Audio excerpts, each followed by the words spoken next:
Everybody, let's go ahead and begin tonight's City Council meeting. Today is May 18, 2022. This is a joint regular meeting of the Mayor and City Council. Good evening, and we welcome you.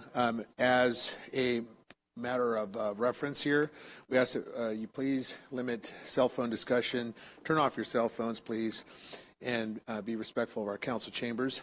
We welcome you tonight to this evening's City Council meeting. I call to order this joint regular meeting of the Mayor and City Council. The Mayor and the City Council acting as successor agency to the redevelopment agency of the City of San Bernardino. Tonight, we have the unique pleasure of having Pastor Joshua Beckley of the Ecclesia Christian Fellowship to lead us in tonight's invocation. And then I will ask Councilman Sanchez, please, to lead us following Pastor Beckley's invocation to lead us in the Pledge of Allegiance. All rise, please.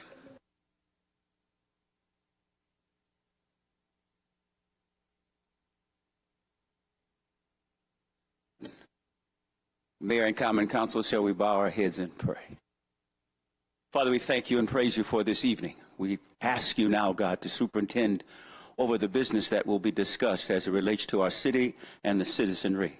We pray that you grant wisdom to our leaders and that tonight we will be heard and that work will be accomplished and our city will move forward and we will see prosperity as we desire, safety as we desire, community as we desire. Bless this time tonight, we pray. Let your will be done in the midst of us. Superintend over all that's about to take place. It's in Jesus' name we pray. Amen.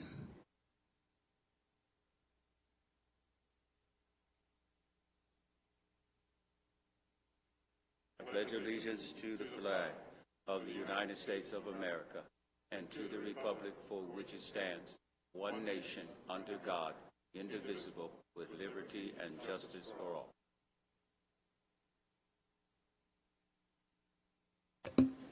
Thank you very much, Pastor Beckley, and your leadership at this great church in our city. Thank you, sir, for your ministry. Thank you for your years of service to our community, and we thank you for your leadership there at the church. Thank you. Tonight, we will receive a closed session report from our city attorney. Ms. City Attorney, is there anything to report out? Mayor, council members, and members of the public, we do not have any reportable action. Okay, thank you very much. Mr. City Manager, your report, please. Thank you. Oh, roll. My apologies. Yes, let's please call the roll. Councilmember Sanchez? Here. Councilmember Ibarra? Present. Mayor Pro Tem? Here. Councilmember Charette is absent. Mayor Valdivia? Councilmember Reynoso is absent. Councilmember Kelvin? Present. And Councilmember Alexander. Here. Thank you. Okay, thank you very much, Ms. City Clerk. At this time, we'll receive a report from our City Manager, Mr. Field. Okay, thank you. Can we pull up the PowerPoint, please? The Deputy Director of IT is out of town this week, so we're relying on the Director of IT. Yes, sir. I don't know. We may just have to, I may just have to wing it. We don't want to hold up the meeting. So I will just go ahead and start with a pretty good night to start. A pretty good way to start the night is to introduce new staff. You know, we've been talking quite a bit about how we're going to make this city, you know, how we're going to be on the comeback trail. It starts with good staff. We're introducing 4 people to you tonight, and we want you and the public to be able to see them in person. So starting with, in no particular order, Daniel Hernandez, new Director of Public Works. Daniel, if you'd stand up, please.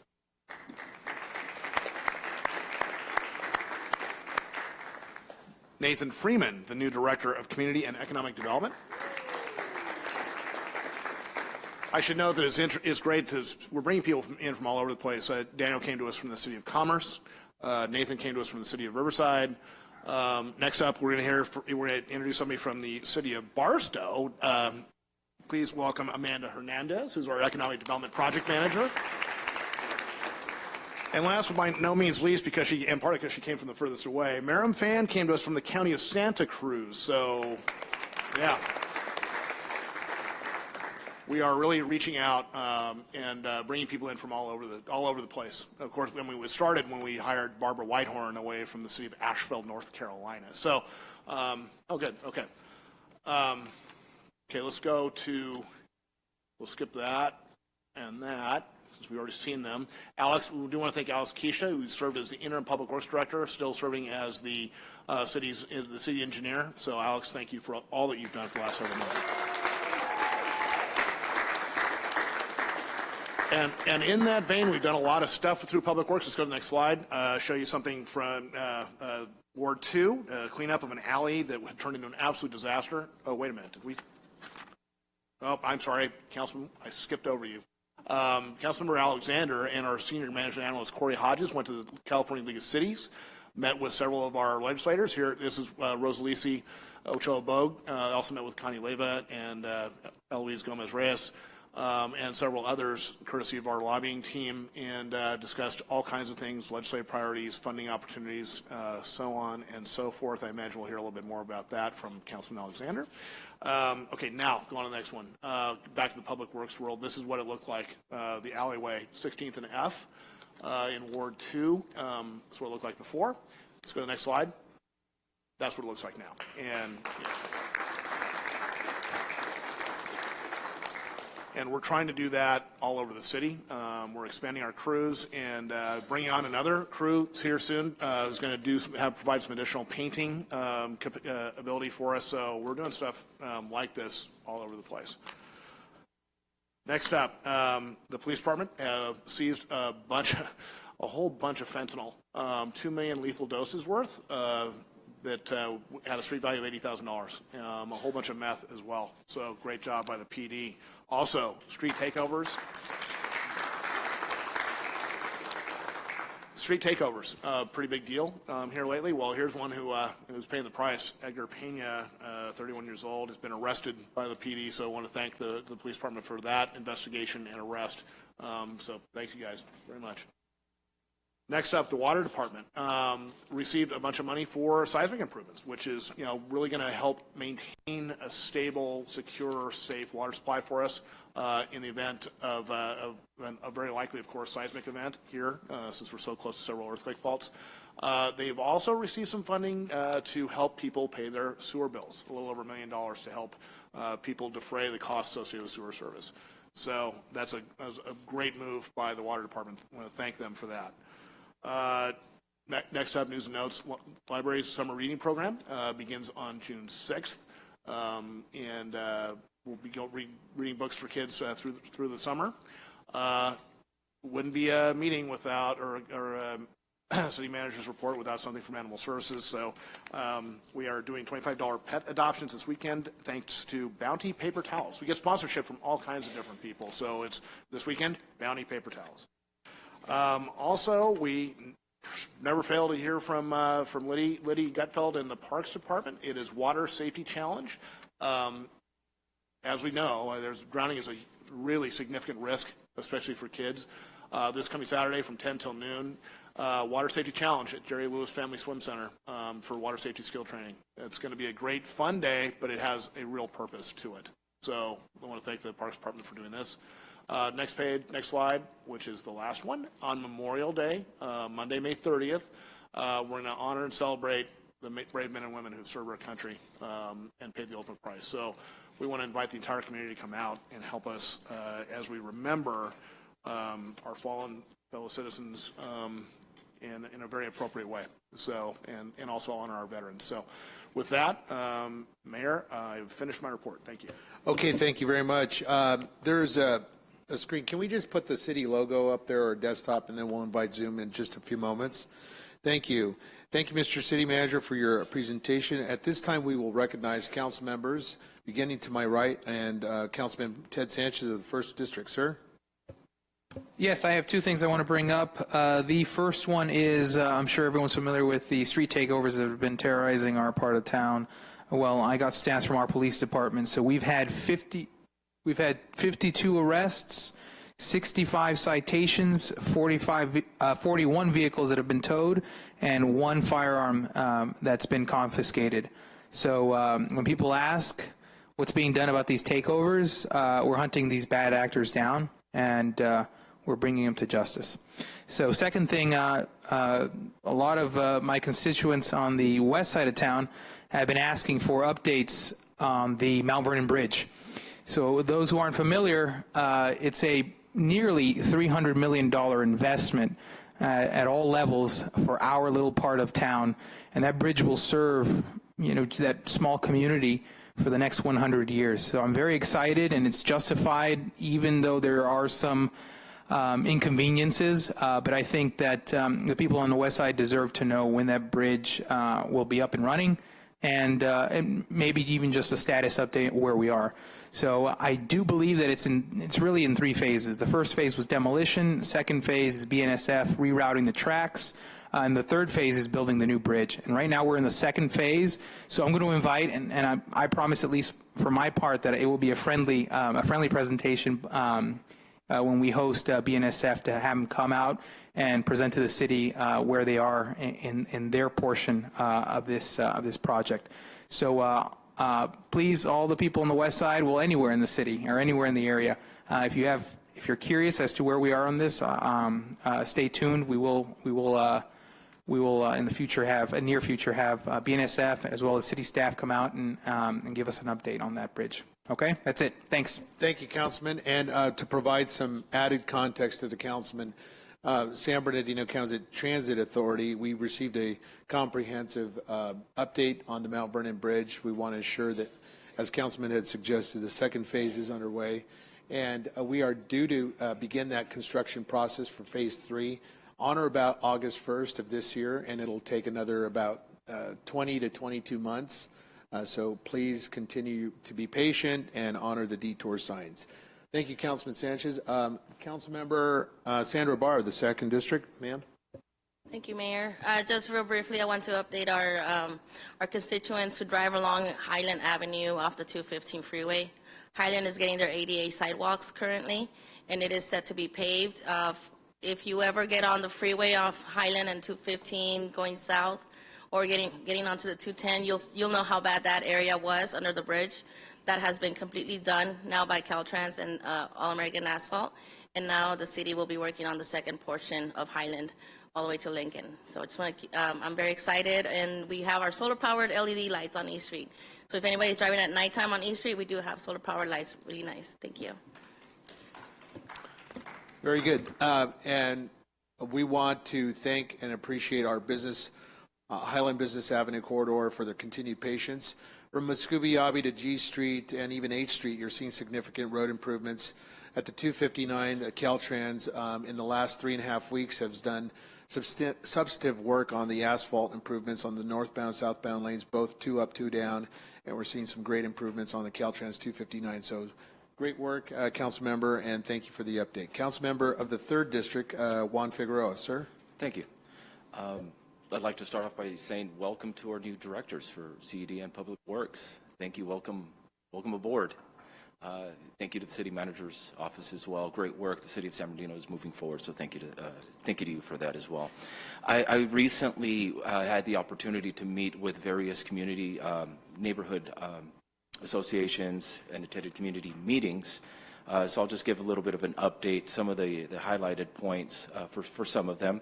But I do want to also recognize and say thank you again to Public Works and Parks and Rec for taking immediate action in making that area, the Colony Park area, ready for the meeting. I had received some reports of the park being a little, trashed, and unfortunately people left a lot of trash behind, and so our Public Works and Parks and Rec took immediate action and made sure that park was ready for these residents, who about 30 of them showed up for that meeting. So I was very appreciative of that as well.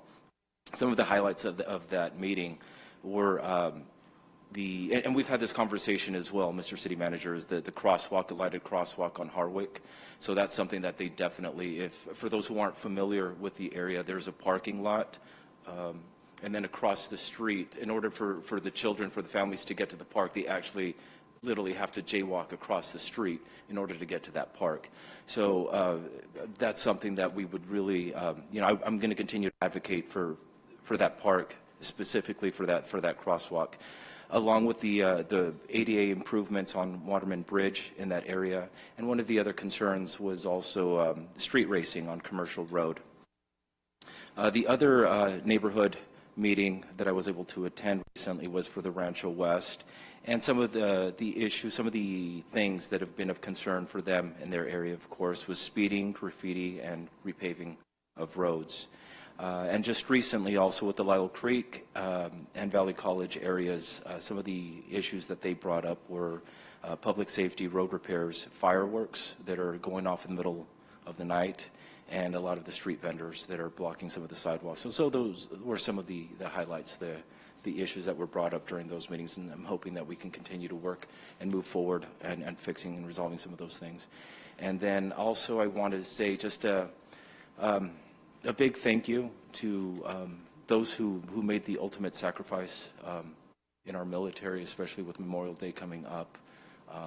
You know, I hope we take some time to remember that it's not just a day off from work, but the reason why we take some time to honor and respect those who gave their life in the service of our country. So just wanted to keep those families in mind as well. And a big thank you for them for making that sacrifice as well. Thank you.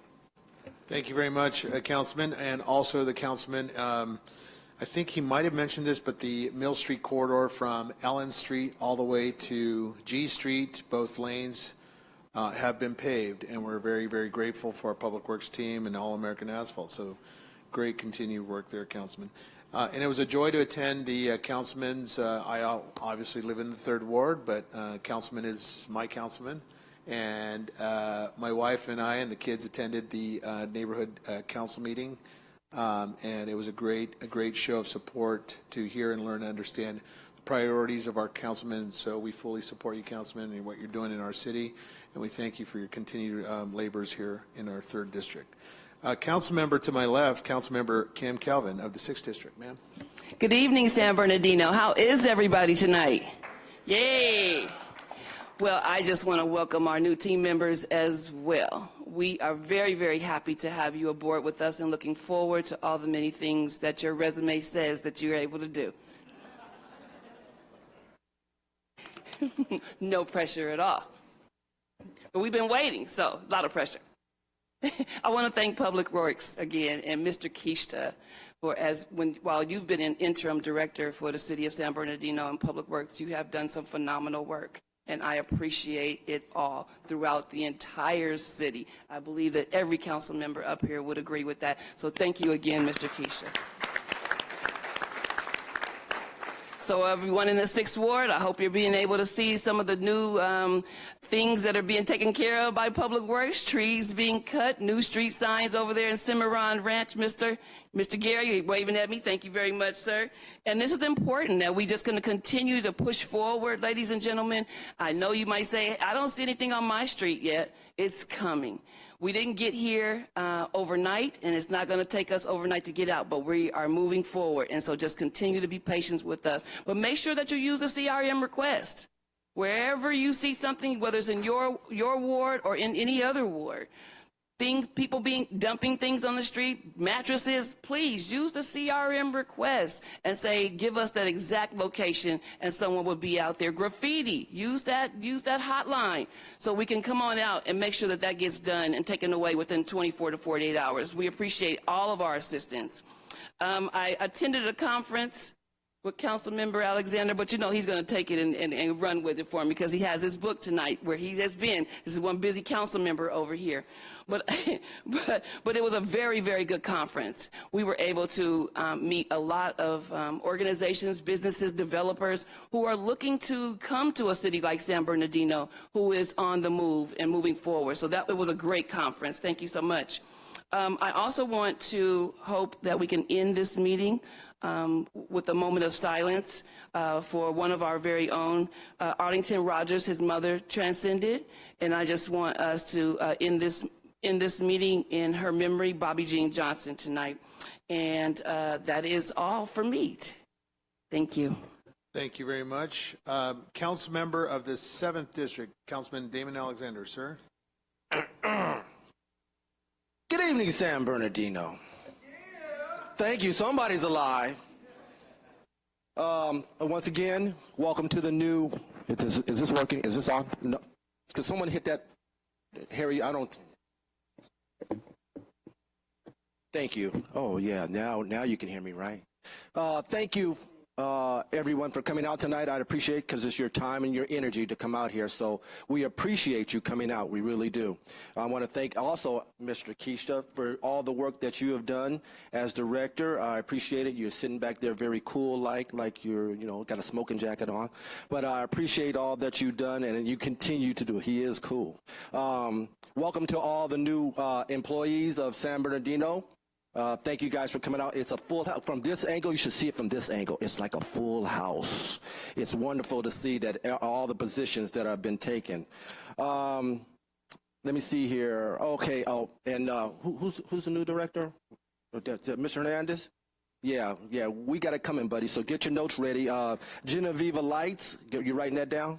You're right. I've been pushing that for a long time now. Mr. Keisha knows. Ralston Lights. I'm just going to keep going in the wards that things needs to be taken care of. But thank you very much for that.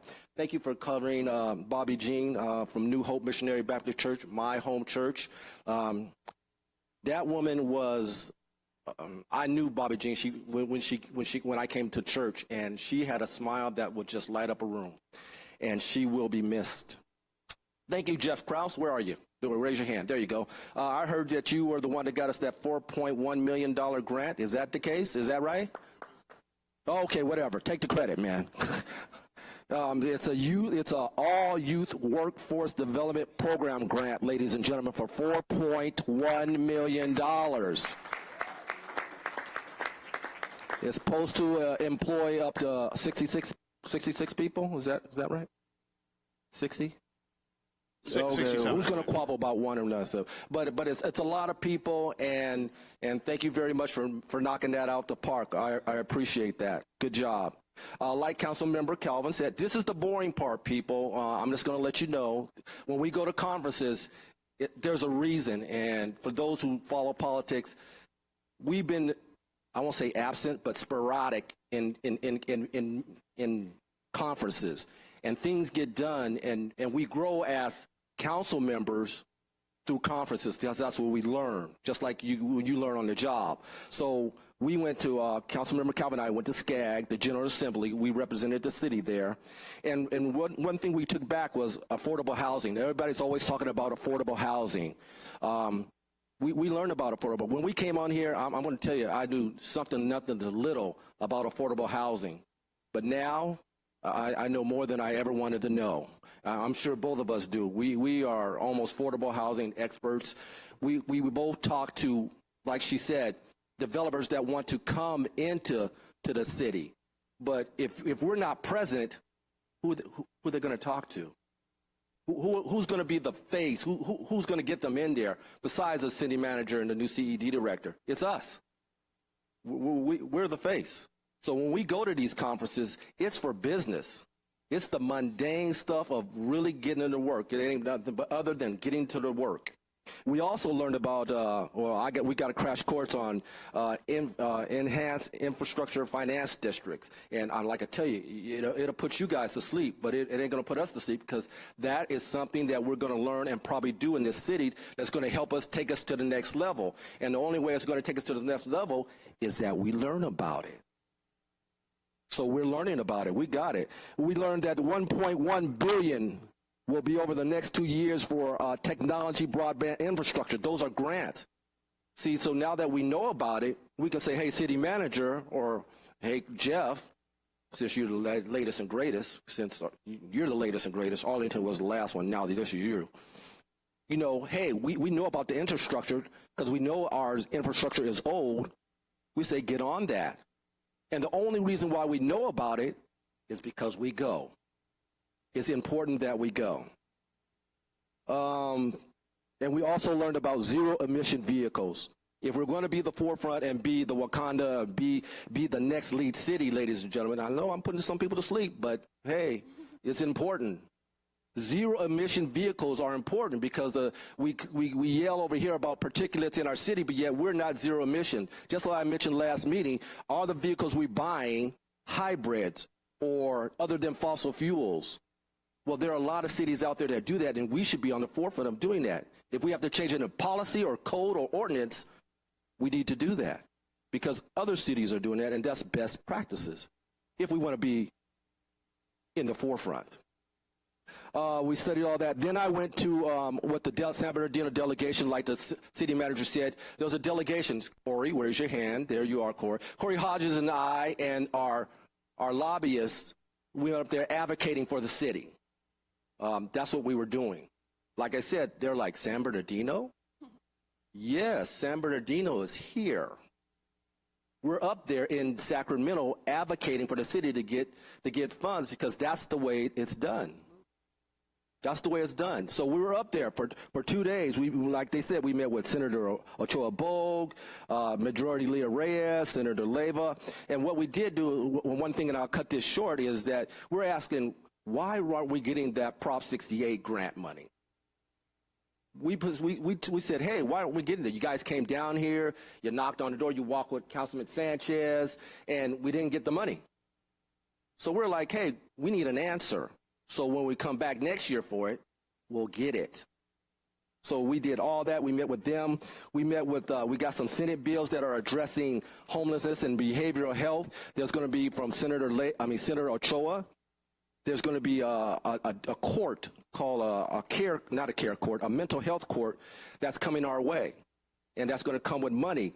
There's also SB 1289. It's infrastructure where they're going to be $1 billion to rehabilitate assets, construct, and acquire real estate for our unsheltered. If we don't go, we don't know. If we don't know, we can't apply. That's what I'm trying to get you guys to see. So that's why we have to be there. I appreciate going up because I learned a lot because I didn't know. You don't know what you don't know. You know, so they teach us when we go up there. That delegation was very informative.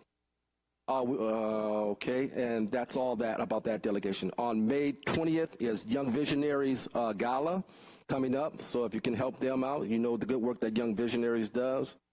On 24th, we have another business coming into San Bernardino, Import Fence. They're having their ribbon cutting ceremony. And also in closing, if we could also close for those families and victims of the Buffalo shooting. We experienced that not too long ago. My heart goes out to them. Mr. Mayor, if we can also close in light of their families as well. And as being a former Marine, Memorial Day is the 30th. So all those who gave up their lives, is those Gold Star families. That's important. Just as easy as you guys could come here for a meeting, you can at least go to a ceremony and pay your respects for someone, because you're here, and you're here because of those people who put on that uniform for you. It's just a couple of hours out your day. Mr. Mayor, that's all I have. Thank you. Okay, thank you, Councilman. I want to highlight two major important events in our city. First off, happy birthday to our San Bernardino Police Department. It celebrated its 117th birthday, so congratulations. And also, I wanted to take a moment to recognize the men and women of our police department as National Police Officers Appreciation Week. I want to send my deep appreciation to our interim chief, Dave Green, your command staff, and thank you very much for your leadership over the years, Dave. Thank you for what you've done for our community, and we thank you, sir, for your leadership at the police department. I want to send my deep appreciation to all our patrolmen, members of our patrol that sacrificially protect us day and night, and thank you. Just yesterday, I heard of an alarming occurrence at a local retailer here in our city, but nevertheless, our San Bernardino Police Department was on the spot and apprehended the two suspects. And so it was a major retailer here in our community, and I want to send my appreciation to them and thank you as we celebrate and commemorate National Law Enforcement Appreciation Week. So thank you. Also, finally, I want to commend our new hires. Thank you very much, Nathan and Daniel and the other team. Thank you for coming to our city, believing in us. Thank you for your leadership, Amanda. And I can't pronounce your name, so I apologize. But thank you very much. We appreciate you. We appreciate your sacrifices to join our team. And we're really looking forward to a great, great team. So welcome aboard, and we welcome you once again to our city. At this time, we will move on to our presentation portion of tonight's calendar.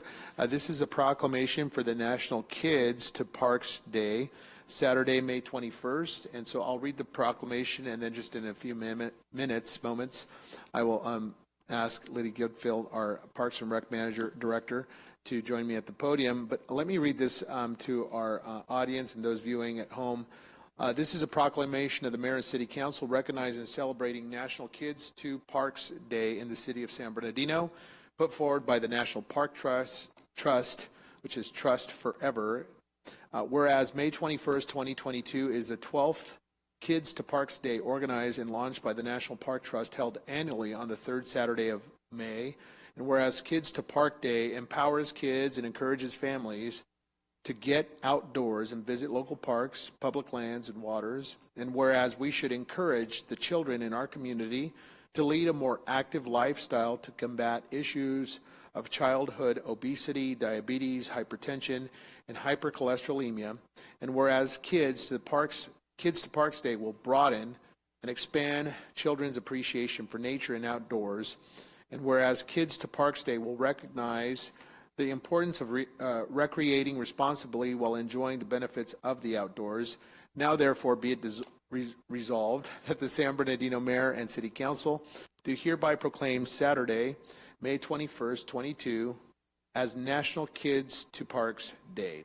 We urge our residents and citizens to take children of all ages in their lives to a local neighborhood, state, or national park to share the benefits in recognizing the importance of participation, appreciation, enjoyment, and use of our parks. Presented this 18th day of May 22. And I'll ask Liddy Goodfield to join me.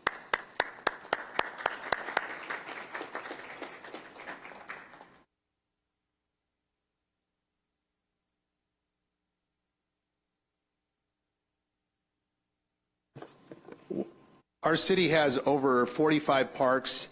I remember as a councilman, I only had 3. I absorbed 1, and we're seeing some phenomenal growth at our parks. I want to compliment the team and the efforts that Liddy Goodfield has brought to our parks department. We're seeing a lot of improved services, from nutritional services for seniors to community improvement, safety days for kids, the aquatic center. She manages a lot. And I want to send my deep appreciation to your team and Liddy Goodfield on this proclamation. Congratulations. Okay, there you go.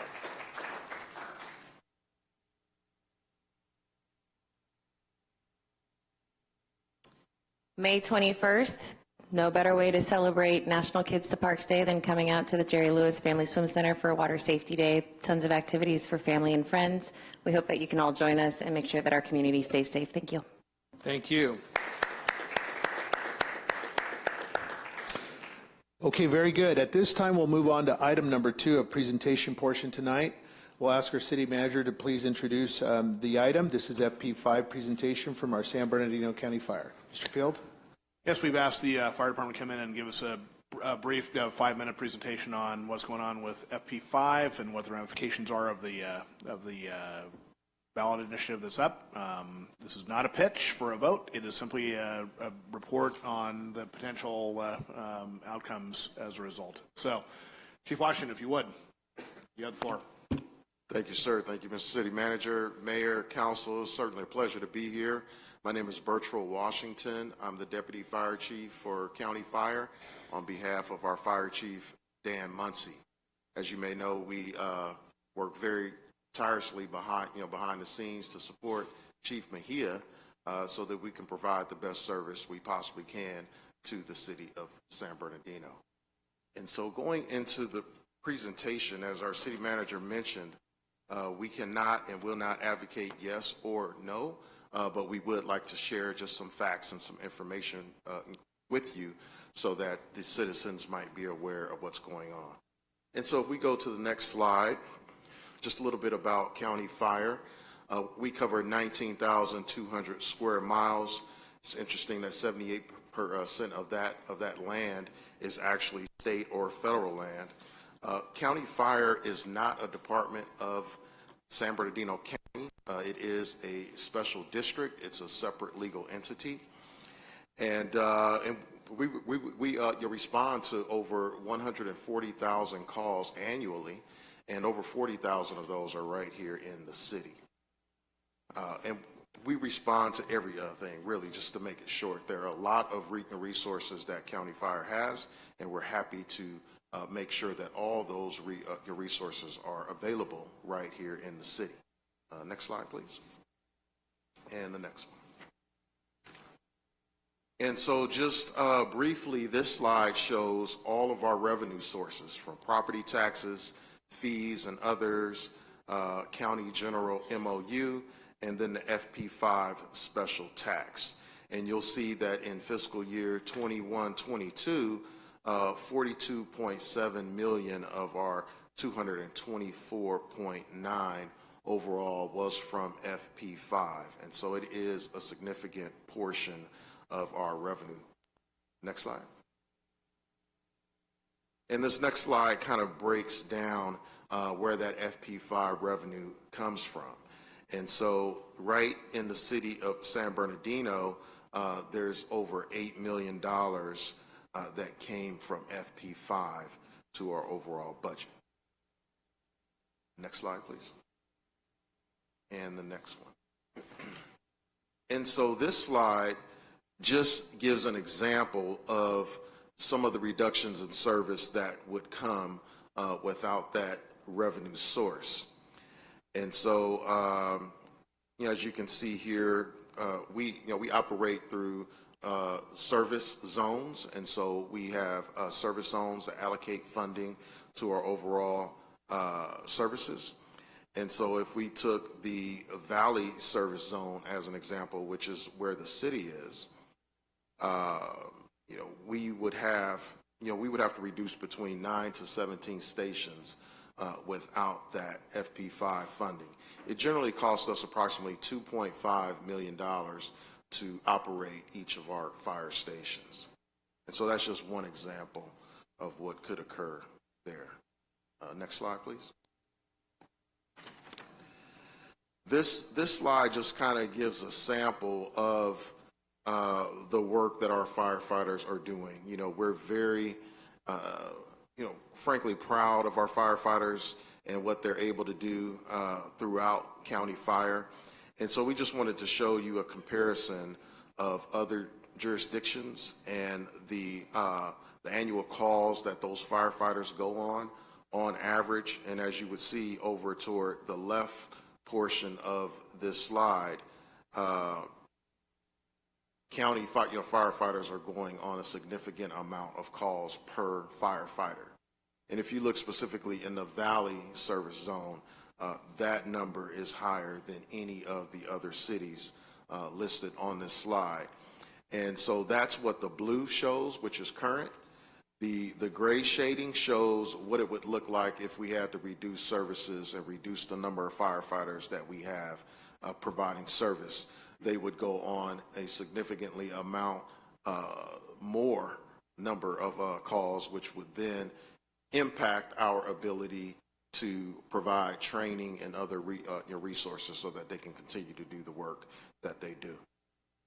Next slide, please. This slide just shows an example of the average response times. And so the response times are a key portion of what our firefighters do. As you well know, we measure ourselves on the response times. That has to do with how long it takes for brain death to occur or for a flashover to occur. And because of those things, flashover is when everything in the room gets heated to a temperature that everything burns and nothing can live. And so we measure ourselves where we want to get there within 6 minutes so that we can save life, through tissue death, before tissue death occurs, and before flashover occurs.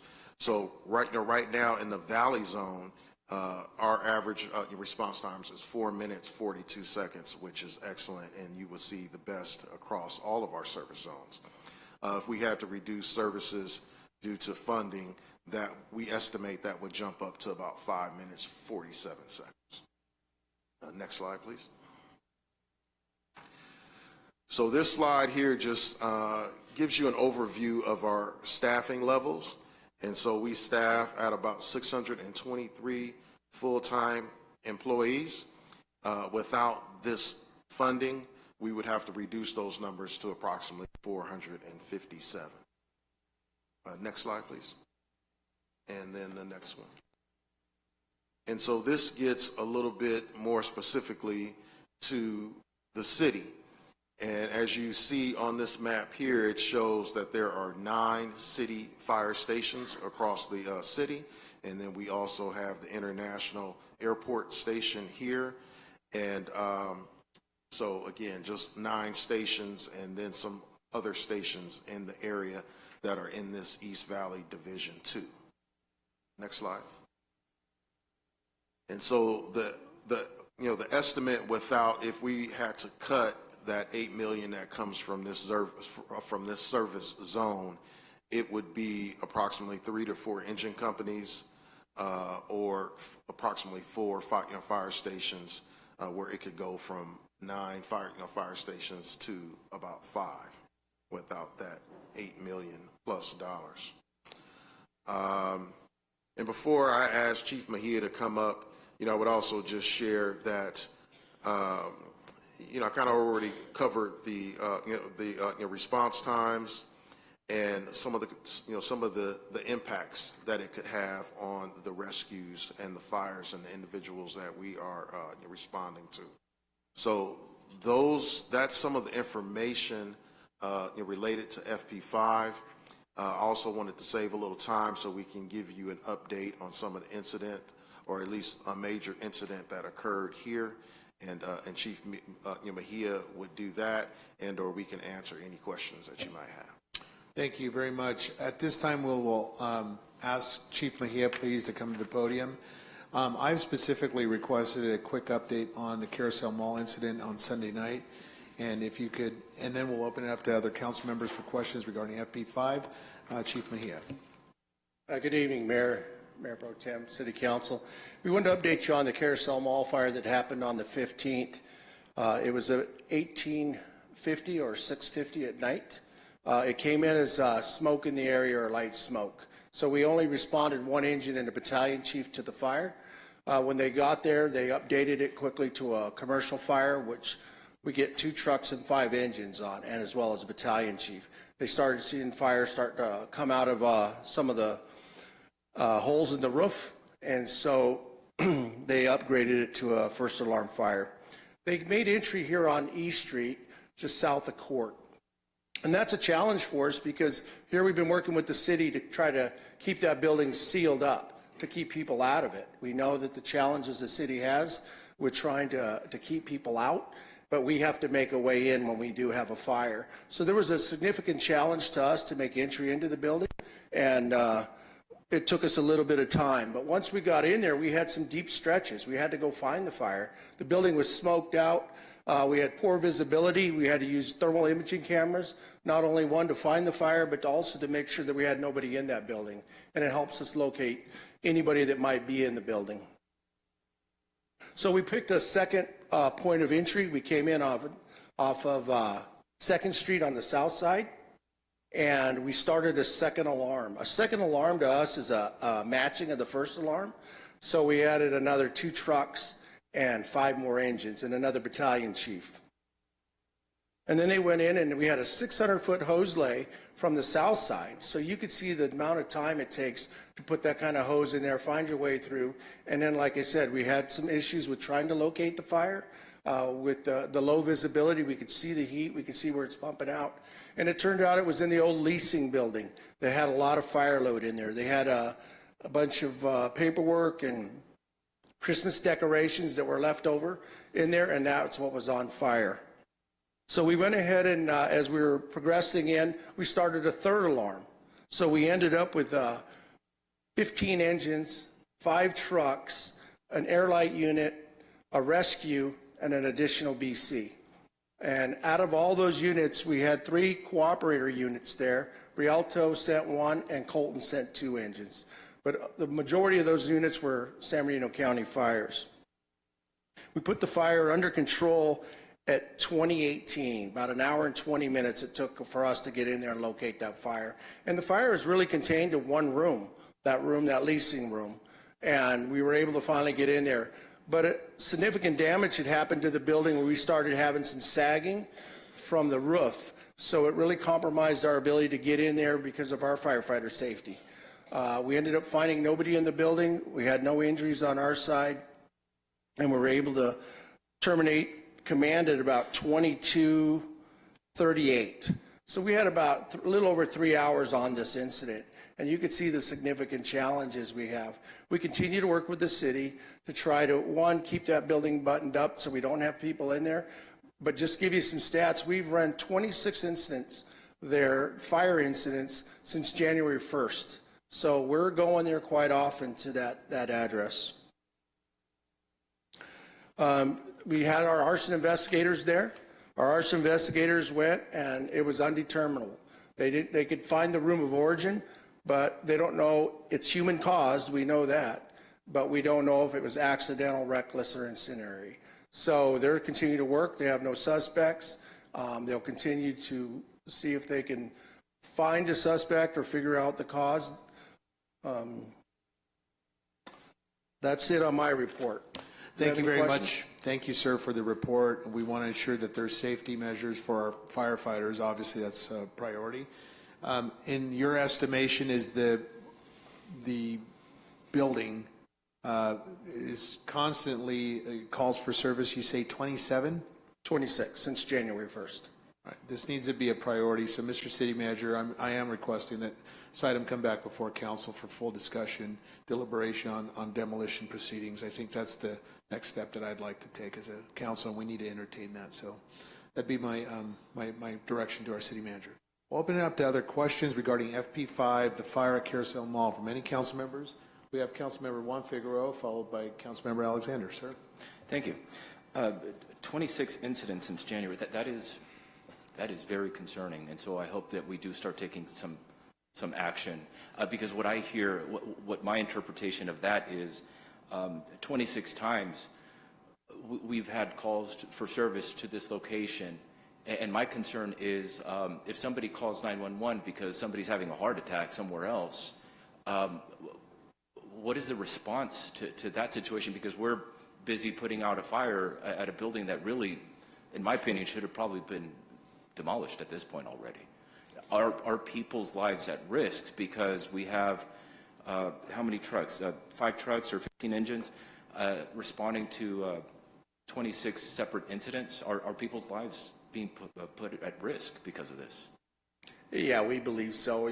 Just on this one incident, we were tied up well over 2 hours, and then we started releasing units, and we were able to get it down to a number of maybe 5 engines for overhaul. But yes, those units aren't available for service to take any other calls. So we're realistically, what we're doing by not taking action with this mall and demolishing it, we're going to continue to put people's lives at risk because 26 since January, probably it's going to happen a couple more times if we don't start taking action.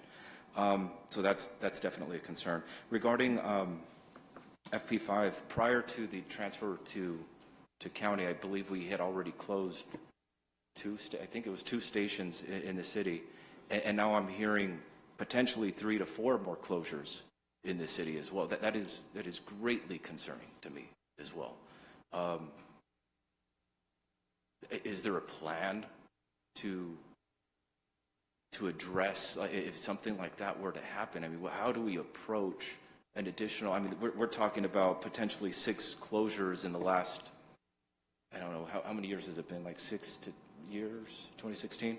So in the last 6 years, we're looking at maybe 5 or 6 closures in the city. That's greatly concerning to me. Yes, and just to offer somewhat of an answer, if we lose the FP5 tax, then that's with Chief Mejia and of course all of you.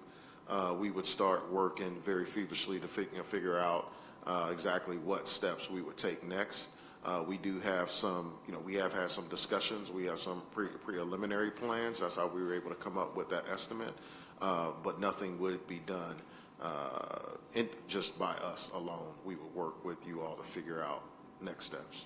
How many stations in the city do provide just regular routine services to surrounding communities like Rialto, Colton, or Lomaland? I'm not sure what other, well, Colton, no, because I think they have their own department, but any other surrounding cities that any stations within our city provide routine, regular response to calls in other communities? Yeah, it's really a give and take. So it's similar to Carousel Mall, right? In that we had 15 engines on that incident, and so there would be engines from other cities be coming from a longer distance, but there's other engines that would give assistance to this city. And so when major incidents occur in those cities, that occasionally some resources from the city will go out and assist. It's just not something that you want to have as a normal and regular service action, but it's something that does occur occasionally. That's it. No further questions. Okay, thank you, Councilman. Councilmember Alexander, followed by Councilmember Calvin. Councilman? Thank you, Chief and Chief. I appreciate you all. I was out there during that night, and I appreciate the professionalism and the quick duty that you guys exhibited in putting out that fire. I appreciate you guys all. It was really a fine job that you did. What was the other department that helped? Colton and? Rialto. Rialto. Thank you. City Manager, Assistant City Manager, I don't know if it's in order, but can we send a thank you to Colton and Rialto Fire for their assistance to that? If the council is okay with that? Okay, yeah. I'm sure, but thank you anyway. I appreciate that. And a quick question on page, I'm not sure, it says Revenue 5 breakdown. It says how much do we pay? Is that the total amount that San Bernardino pays? Because is that what we pay? $8,073,883? No, that's just the revenue that comes from the FP5. Okay, that's not what we pay for our property tax, San Bernardino property tax that we No, don't. that's specifically FP5. Okay, specifically FP5. Okay. Can we get the subset of that? If there's $80 million expended by FP5, Ms. Whitehorn, maybe City Manager, can you follow up on what is the subset of our portion into that $80 million? I'd like to know that. And that's all I have. I'm just saying thank you guys. You guys did a fine job, and I appreciate you, Chief. All that you do for the city, you really do a good job. And Chief Washington, I'm sure you do too from your administrative seat. Thank you, Councilman. Thank you. Okay, Councilmember Calvin. Thank you, Chief. I appreciate that. I just had a question in regards to replacing a fire station. So once you all take one out of the ward, what is the process as far as replacing it? Because we in the 6th Ward have been waiting quite some time, several years, for the replacement of the engine, firehouse that came from Medical Center in Highland. I could speak on that, Chief Washington. So that station was closed prior to coming over to County Fire, so that wasn't a station that we closed. When County Fire came over 5 years ago, we closed the station on Kendall Crossing University due to asbestos in the thing, and it was a modular station. We are presently looking for locations to replace that station. As you can see, it's not easy to find land here, open land that we could build a fire station on. And I think, Alexander, you commented once before that you didn't want a firehouse right next to your house. So we have some challenges when we go to trying to find property and build stations. But we've got 2 stations presently in the works to replace, 227s, which is on 40th and Electric, and then 226 on Del Rosa. And we're also got a couple of other ones in the works. So how much land do you need? Yeah, about 2 acres would be good. Okay, so I find the land, then you build. Well, so finding the land would definitely be helpful, and then we have to look at the revenue sources and figure out how we can pay for the staff. I mean, again, it costs us about $2.5 million annually, but as Chief Mejia mentioned, we are working on some items now of how we can look at additional station or additional stations to open. So that is in the planning stage. We didn't want to, we want to be careful about doing that before we understand and know what's going to happen with this revenue source. But hopefully these things will come together in a proper fashion where we can look back at that site. Thank you. You're welcome. Okay, thank you very much, our San Bernardino County Fire Department, for your presentation. A lot of good facts and figures. And One quick question, Yes, sir. I apologize. I haven't had a chance to reach out. What are we doing about fireworks suppression this year? Because you're here, I got you. So I'm sure. I'm sorry, we'll save that. So you'll save that? We'll save that. It's not on calendar. Okay, all right. That's Don't a policy get decision. ready, Okay, because all right. it's coming, Chief. Thank you. Let's move on to our public comment portion. Thank you, County Fire. Thank you. Thank you for the presentation. And I just want to mention, Mayor, that the fact that the council can't discuss it would not stop the fire district from sending you all a communication to answer the council member's question. Okay, very good. Thank you. We'll move on and proceed to tonight's public comment portion. This time, public comments will be heard. In-person comments will be heard, followed by remote public comments. If you're speaking remotely, we ask that you please use the raise your hand feature to request to speak during the public comment portion of tonight's meeting. Please mute any devices to avoid feedback while speaking and log off the Zoom session immediately after you speak. This time we'll call for the following individuals. We have two podiums here available, and if you'd click off the button for us, please, after you conclude. And when I call your name, if you would please line up, that helps us, the process. Alan Bartleman, Treasurer Tees, Russell Degnan, John Schollenberger, Ray Culberson. Alan Bartleman, Treasurer Tees, Russell Degnan, John Schollenberger, Ray Culberson. Mr. Bartleman, welcome. Thank you. I've not always agreed with three of our council people who are standing for election this year. That's Mr. Sanchez, Ms. Ibarra, and Mr. Charette. However, one thing I do believe about them is that they are honest and earnest public servants. That is in stark contrast to their challengers, Boteo, Elliott, and Para Craig. Mr. Boteo filed with the city an affidavit of residence, which I obtained through the public records request, claiming that he moved into the district on January of this year, where he rents a room in a single-family dwelling for $100 a month, including all utilities. That's what Mr. Boteo claims to be his residence on 8th Street. This is the second time he's challenged Mr. Sanchez. Apparently, he moved out of the district and then now has moved back in to challenge again, or he claims he resides there. Secondly, Mr. Elliott, the purported pastor of the Ship Church, claims that he is a graduate of Belford University. Belford University, as anybody who does a wiki search can find, is an online diploma mill that was shut down years ago by the federal government. It was run by a Pakistani who had a huge scam going and was granting thousands of degrees for dollars and claiming they were in the state of Texas. That individual is now doing 20 years in federal prison, and that's where Pastor Elliott claims he has 3 PhDs from. In addition, Pastor Elliott has a checkered history, including bankruptcies, where his lawyer was disbarred for bankruptcy fraud. I see I only have a minute left, so I'm going to go to Teresa Para Craig. She has a checkered history of 2 bankruptcies, numerous judgments against her and her business, Bethel Estate Sales, which now has been scrubbed from Yelp.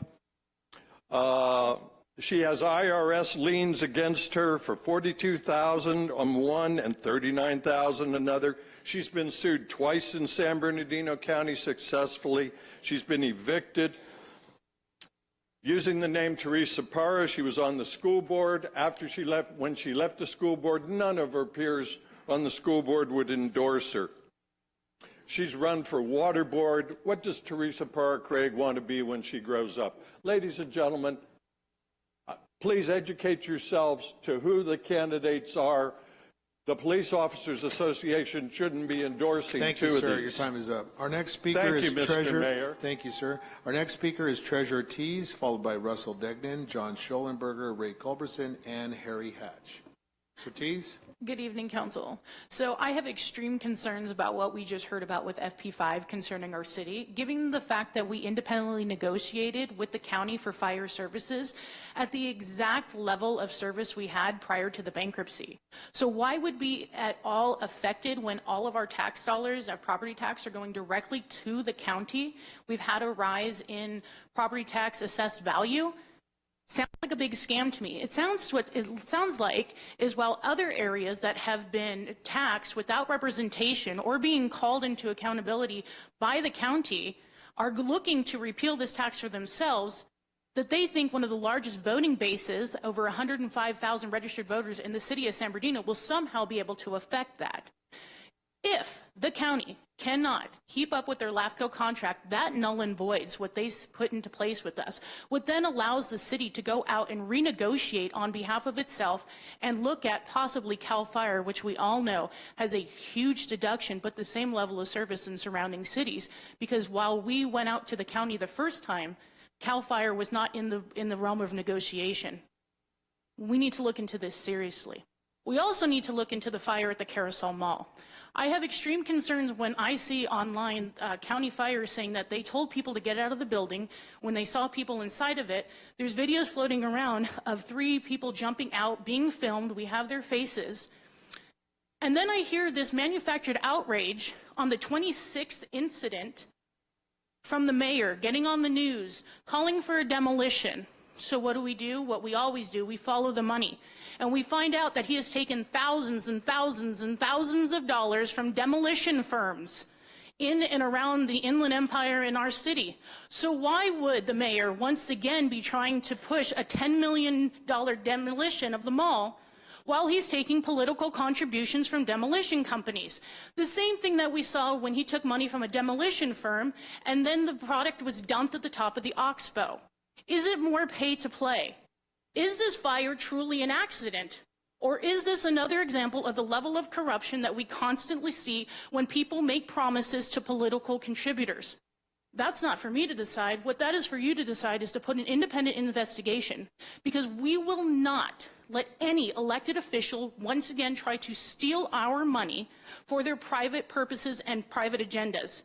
Trying to show up 3 weeks before an election and pretend to be a leader while you have stolen from taxpayers, while you have gone out on private funded fundraisers with your people is not going to pass, because the money still shows what you are all about and have always been about, is yourself and anybody that's willing to give you a buck. And you are not going to sell out this community on my watch.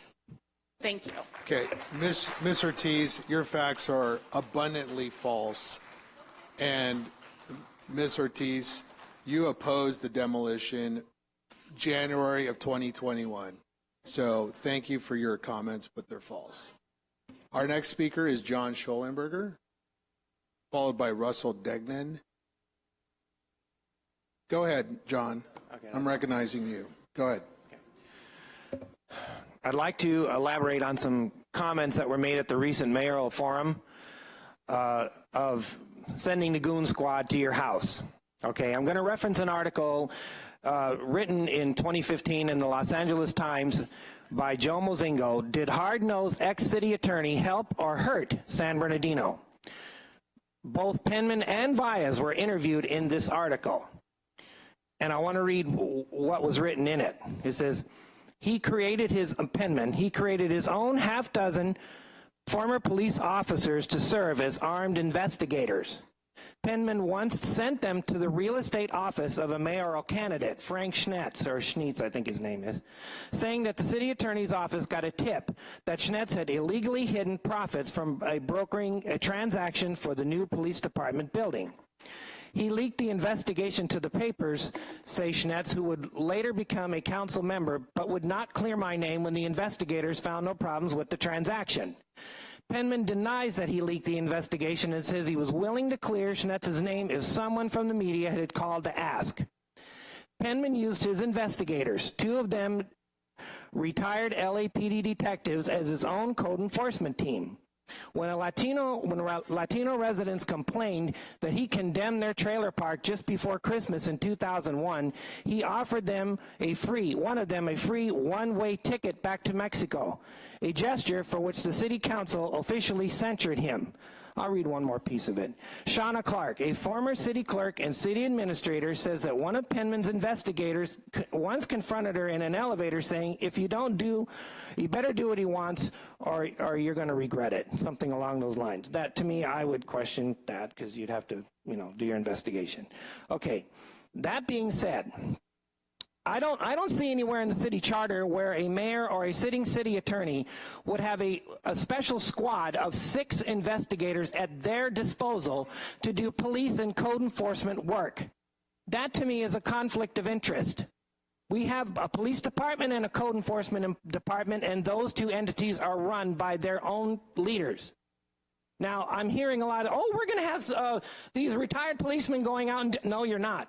No, you're not. If the police chief wants to do something like that and wants to bring that in here, then that's up to him and let him run that. But I can tell you, when I came to this city, Penman had power. I was stunned at the power that this man had. And if anybody would have accused that man of something that he wasn't guilty of, you can bet the farm that they would have had to answer to him for that. Because if that recall wouldn't have went through, he would have been right at their door and wanting an apology and an answer. So I want people to understand and educate themselves on these statements being made in this forum right now. Thank you. Okay, thank you, sir. Russell Degnan, followed by Ray Culberson, Harry Hatch, and James Elbert. Sir? Good evening. Thank you, Mayor. Thank you, City Council, for this opportunity just to share. Russell Degnan with Operation New Hope. It's been our 4th month giving a report. I want to intentionally come and just report. We want to give reports that are positive, solution-based. That's what Operation New Hope is about. There's a lot of good things happening in San Bernardino that I think many of us recognize, but oftentimes in these meetings I hear a lot of negativity going on. So little positive solutions happening at Operation New Hope. We are a youth opportunity center located downtown. Today we had a health resource fair every month. We host health resource fairs where we today had free dental services. We serviced 15 people to get dental services every Monday. This may cause some concerns to some people, but partnership with San Bernardino CAPS. Every Monday we have mobile showers. It's a health safe shower unit that people are coming in getting showers. Next month they'll add a washer and dryer. So our intentional health resource fairs is to also wrap around health services. Next month we'll be adding Loma Linda's Vision. UCR's health department is going to do some health checkups. IHP is going to be doing some STD checkups. We do have a contract in partnership with the City of San Bernardino. It's kind of under the Violence Intervention Prevention. I do want to give an update on that. It's the YRG program, Youth Reinvestment Grant. We just did a report to the state where we are contracted to service 75 youth. To date, we've hit 146 youth. In this last quarter, we had 44 that completed 16 weeks of life skill classes. 22 were 15 to 17 years old, 12 were 18 to 22, 20 African American, 21 Latinx, 2 Native Americans, 2 Samoans, 0 entering into the criminal justice or have any negative police contact. 8 were entered into the program homeless, 8 are now housed, 22 unemployed. I'm going quickly because I see my time. We also have a Project Safe Neighborhood Hood contract, which is funded through the Department of Justice. That one's to focus on high risk, and that's actually this past year collaborating with the VIP team and Chief Francisco. We had 20 referrals this past year through that collaboration, but that's high risk folks, 18 to 40 years old. This past quarter, we had 23 that were enrolled into that program. 8 were ironically homeless. They're housed now. 12 are employed. Out of our YRG, we have 22 employed. But there's a lot of good, positive things happening at 323 West 7th Street. I invite any of you guys to come visit and learn more. Thank you. Thank you, sir. Ray Culberson, followed by Harry Hatch, James Albert, and Christian Casares. All right.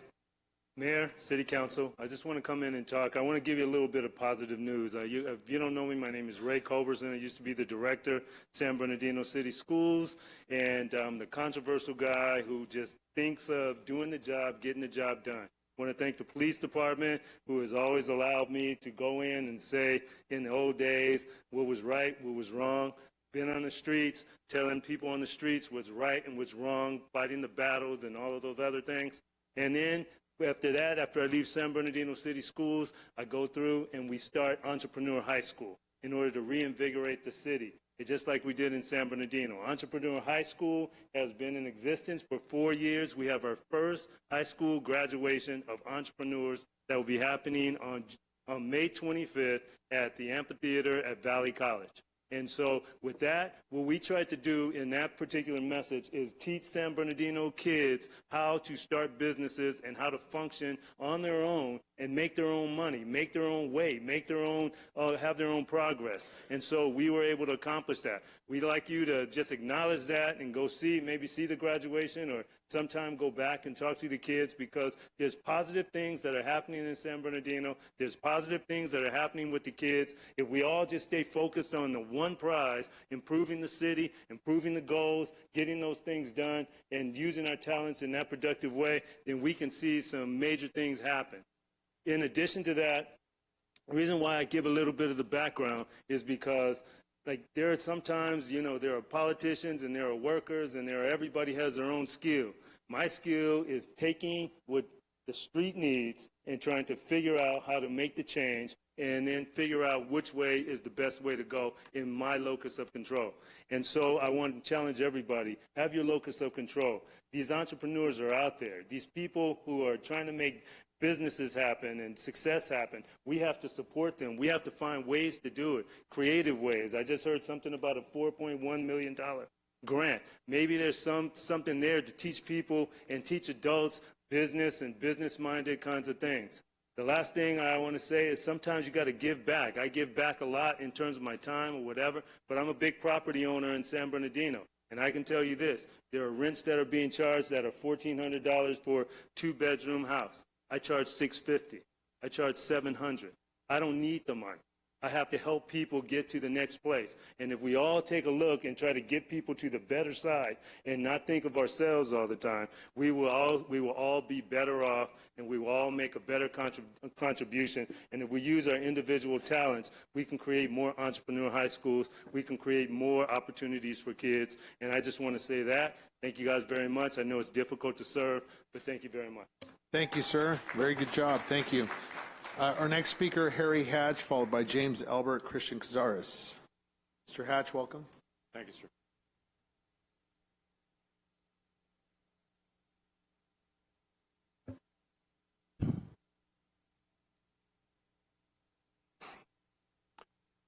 Mayor, City Council, good evening.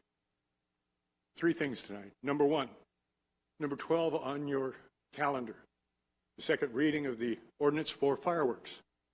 Please continue to do what you've been doing. Give our police department, fire department, and code enforcement people these tools to do their job and work on fireworks in our city. Number 2, the fire department doesn't deal with arson. They deal with incendiary, accidental, act of God, and undetermined origin. Mr. Alexander, we worked fires together we know what the difference is. These fires at Central City Mall were arson. We don't investigate or even have on the logs, we have arsons in this city. You have to identify a crime before you can convict a person of that crime. We need to wake up. We need to get involved and have that information out there. It's not the PD's fault. It's not the fire department's fault. It's our fault for allowing it to have gotten this far. Fires will kill people, but so will mismanagement. So will mismanagement. So you don't want to go throwing bad money after worse money, trying to get rid of a problem that already has a solution, is in progress. The redevelopment. The redevelopment is already in progress. Get behind it, get it done, get it going. And number 3, Mr. Alexander, to the American civilian soldier. He answered the call, he climbed the hill, he paid the price, and he did it for us every time. Thank you, sir. Our next speaker is James Albert, Christian Casares, Dolores Armstead, Sandra Salazar. Mr. Albert. Hello, Mayor and Council. James Albert, Ward 7, Voter Service Chair for the League of Women Voters of the San Bernardino area. I just want to again reiterate the unanimous recommendation of our city's Charter Review Committee for the City Council to adopt ranked choice voting as a reform to our electoral system. We have, again, a couple meetings left for you all to decide on this, and we're really looking forward to presenting to you, hopefully after this election. I know it's drawing a lot of attention, but we really think that ranked choice voting is a solution to build that consensus that we need in our council manager form of government and really move our city forward. And again, the city of San Bernardino is perfectly positioned to lead the way on this issue and expand it from the local level to our county government and hopefully across the country, state and federally. I'm really looking forward to this month engaging some of our neighborhood leaders and our community groups on this issue to get more engagement on this in education. And again, like I said, we're looking forward to the possibility of this and talking with each of you on this issue further. For those folks want more information on this, please visit the State Ranked Choice Voting Coalition's website, CalRCV, that's R as in ranked, C as in choice, and V as in voting. .org, or you can also follow us, the League of Women Voters of the San Bernardino area, on social media, and we also have a website. Thank you for your time. Thank you, sir. Christian Casares, Dolores Armstead, and Sandra. Christian, welcome. Hello. Yes, my name is Christian Casares. I've lived in this San Bernardino for about 10 years, and basically I've lived my whole life in the Inland Empire. And I'm here today to voice my support for ranked choice voting, or RCV. When I first found out about what ranked choice voting is, I was inspired by it, and it honestly made me come over here to speak with all of you here. And when I think about the potential of how this can really expand democracy, and when I say expand democracy, it's going to expand our choice of candidates and to really show more representation and more diverse representation, not just in simply culture, ethnicity, but also in ideology. And I think that's what we need here for San Bernardino. You know, throughout my 10 years living here, I've seen so much change, and both beneficial and sometimes not so beneficial. And unfortunately, part of that effect is that in terms of our politics, I can see how we're more divided than ever, and not just an ideology, but other aspects as well. With ranked choice voting, I think that if we have more representation and we can give more candidates on that field for the voter, I believe it's I don't know why we have to have one candidate to have our one best shot when we can have multiple best shots, if anything. And then finally, you know, as a Southern Californian and as a resident of San Bernardino, I have seen that ranked choice voting has already been implemented in the state of Maine. Back in 2016 when they voted for it, and then during their election cycle in 2018, they saw increased civic engagement, less apathy, and more unity overall and for coalition building. So if I could see this happen here in San Bernardino, we could be the starting point for Southern California to expand democracy and expand choice. And I think, honestly, I hope that we can agree that this could be a win for San Bernardino that can go down in history, and I think we can agree upon that. Thank you very much. Dolores Armstead, welcome.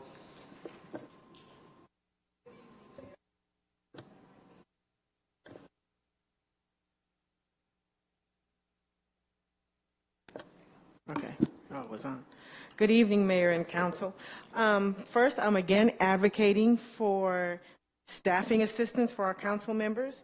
They each represent more than 30,000 people, and we, as a constituents, deserve them having a staff to better serve us. So please, city manager, council people, consider a staffing assistance for each one of you so that we have better access and you can better serve us.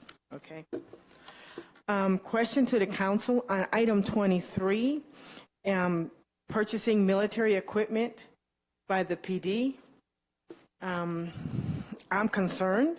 As a tax-paying citizen, I'm extremely concerned how easily something like this can be abused by people in power. It has happened across the country. I don't want to see it happen here. So please consider that as something to be concerned about. On item 15, regarding developing a portion of Succumbee Lake property. I looked at it. I saw no maps.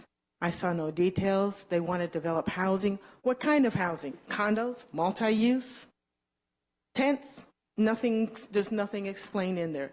There's nothing there. Are we giving a carte blanche to the developer to build whatever? There's no details in that. So I would ask that the council please review that item and request more information. Me as a citizen, I'd like to see what's going on there, especially when you're taking part of the park property and developing it. I'm not against housing, but I would like an intelligent decision to see what's going on there, especially when it was public property first. And finally, people, it's time to vote. You have the power, and now is the time for you to make a change, do your research, and most of all, vote. You have the power. Most of you have your ballots in the mail. Vote. If not, vote on June 7th. But vote so we can make the changes we need to do. Thank you. Sandra Silazar, Gregory Taylor, Frank Audi, Jeff Green. Sandra, welcome.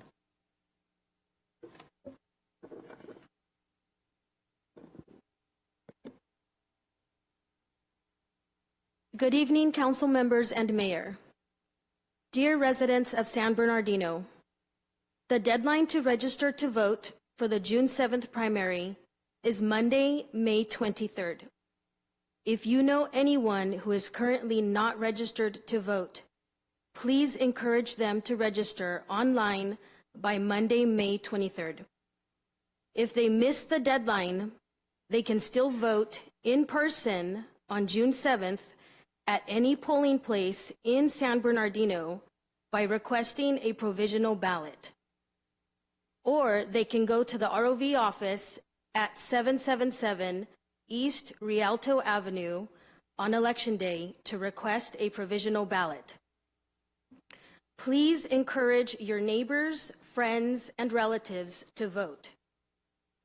The future of our city depends on the outcome of this election. Every vote is equal in value, regardless of your income and regardless of which neighborhood you live in. Your vote is your voice, unless you choose to stay silent. In a city that has a notoriously low turnout, it is fact that a council seat can be won with just a few extra votes. To all the homeowners and renters who are fed up with the city's continuous problems and who cannot afford to move, I encourage you to embrace your city. Help your city in any way you can. Thank you. Okay, thank you. Ms. Silazar, we've had a record turnout, over 40% turnout in recent times on voting day. So it's been an all-time high.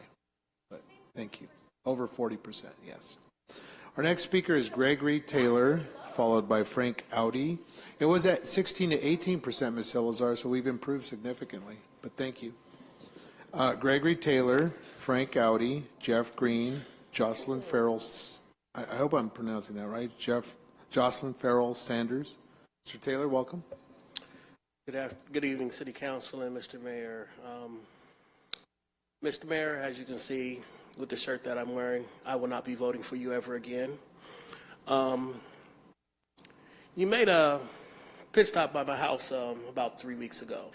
I know you know the address. You've sent me letters. You left your flyer on my door.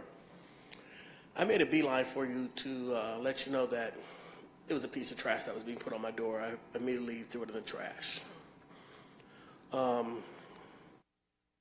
There's some things that I've taken notice of while I've been in the community of San Bernardino. I've been living here for 15 years. Under your watch, I've seen the city go to trash. There are candidates on this ballot that I know who are interested in doing things for the city. I'm not here to bash you, Mr. Mayor. We've had a sit down once right after you got elected. Nothing came of it. Said I can call you anytime. I've done that. I've got no callbacks. I'm here for my city. Councilman Calvin works with my wife, and I'm willing to work with any of these councilmen to see the city become better. I'm ready to work with the city attorney, the city manager. I really don't care. I just like to see a change for the city. Homelessness has gotten out of control.